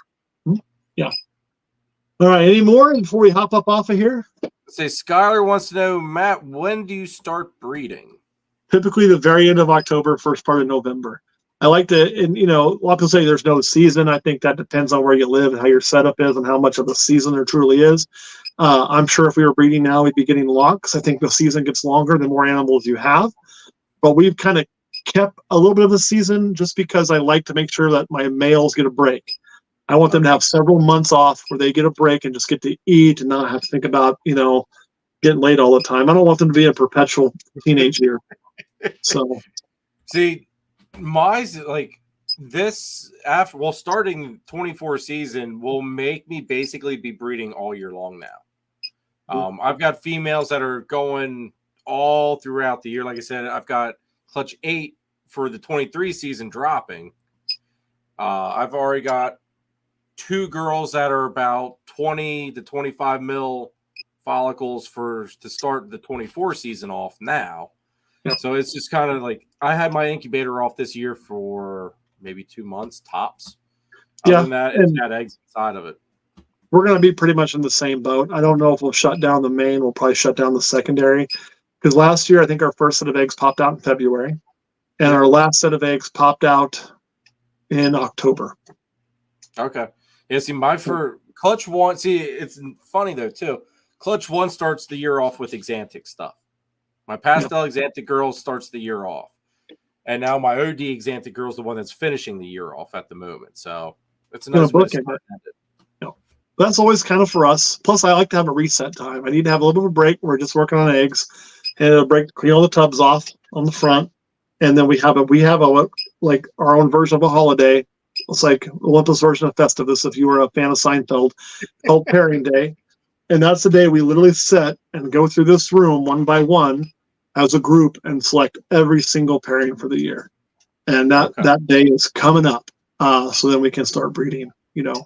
Which is great. So awesome. And then last, unless something else popped up, but Roxanne said, do spiders sometime lighten with age? I've never noticed mine lightening with age. I mean, I've got some stuff that they just stay bright. I mean, I want to say that they have lightened at all, really. I haven't really noticed. Have you? No, I mean, I've seen them where they don't brown out, but they don't necessarily crank up the color notch. They stay pretty yellow. Consistent. Yeah. Pretty consistent. So, I haven't really noticed that. So, I think some of that too. Also, what genes are in there? Is it something that like a het DG might brighten up a little bit as it ages? If it's got fire, it might brighten up as it ages. There's certain genes too that will help that out. Yeah, I mean that's the head influence is such a thing that gets overlooked. All those posting on Facebook of, I got this normal. I don't think it's a normal. I think it's a new gene. And you look at it and like, it's a little bit of a weird normal. Might be a het something. You know what I mean? Probably not a new gene. Jason here says you guys need to come on every month. They might get tired of me by that at that pace, Jason. But I do definitely want to have you guys on periodically. Sure. At least once or twice a year or something like that. Just because, God, it's been 3 hours and 11 minutes, and it only seems like an hour. Yeah, I had a blast, and you got my number, man. Just hit me up, and my schedule is a fucking disaster half the time, but we'll get it on the calendar. Once it's on the calendar, it's on there. So then I know I'm planning anything else. So awesome, dude. Awesome. Well, let's wrap this up, everybody. I'm not going to go through the whole big spiel about the sponsor stuff. You guys know who they are. They're up here above all of us. Go ahead, check them out, please. Also go check out Ed's PVC Reptile Enclosures. Links are in the description for all of our sponsors. Check out Husbandry Pro. Give them a shot. Free 30-day trial if you click our affiliate link in the description down below. Like I said, go check out all the sponsors. They are hatching out amazing, beautiful stuff. November 11th, be there at the Gettysburg Reptile Expo LLC if you want to see me. And basically, almost everybody that sponsors this channel sets up, and we're all basically within distance where we can throw shit at each other the whole time. So it's always a riot. We have a good time there. Come out, say hi. I'd love to see you. And that's going to be it, everybody. This week's video, Wednesday, it's a clutch update of clutch 6, I think. Nice. Yeah, I think it's clutch 6 update. Then it'll be 7 update. And then before the show, I'm going to be dropping a video about everything that is up for grabs, just kind of as a teaser for anybody that wants to come out to the show. All those snakes that are available will be there at the show. I've got some proven breeder males that are going to be coming as well. So definitely check it out. I might even bring one adult female that does have follicles slowly starting. She's on live food, and I'm just kind of sick and tired of feeding live. As dumb of a reason as it is to get rid of a female, going and spending God, what is a small rat at the pet shop? Because I don't even go to my rat guy for one rat. I just go to the pet shop because it's 10 minutes. I think it's all but $5. I think it's $5 for a small rat. It's just I can get two small frozen thawed rats for the price of one freaking rat. So it's kind of one of those deals. It's just kind of she's starting to outweigh her welcome a little bit, I guess. But I might even bring her there.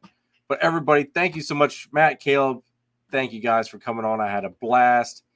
Just hang on here 1 second. But I will see you all here next Sunday as well, because we've got a live auction next Sunday with Kai from Lucas Landon Royals. I don't know what the heck he's going to be bringing out for that auction, but if any of you guys know Kai, he's got a lot of awesome stuff, and I know he does do work with that Sunset project, so who knows, maybe there's some Het Sunset stuff. So definitely check it out, and I'll see you next week. Thanks so much, guys. Appreciate all the love and support, and I'll catch you later. Thank you.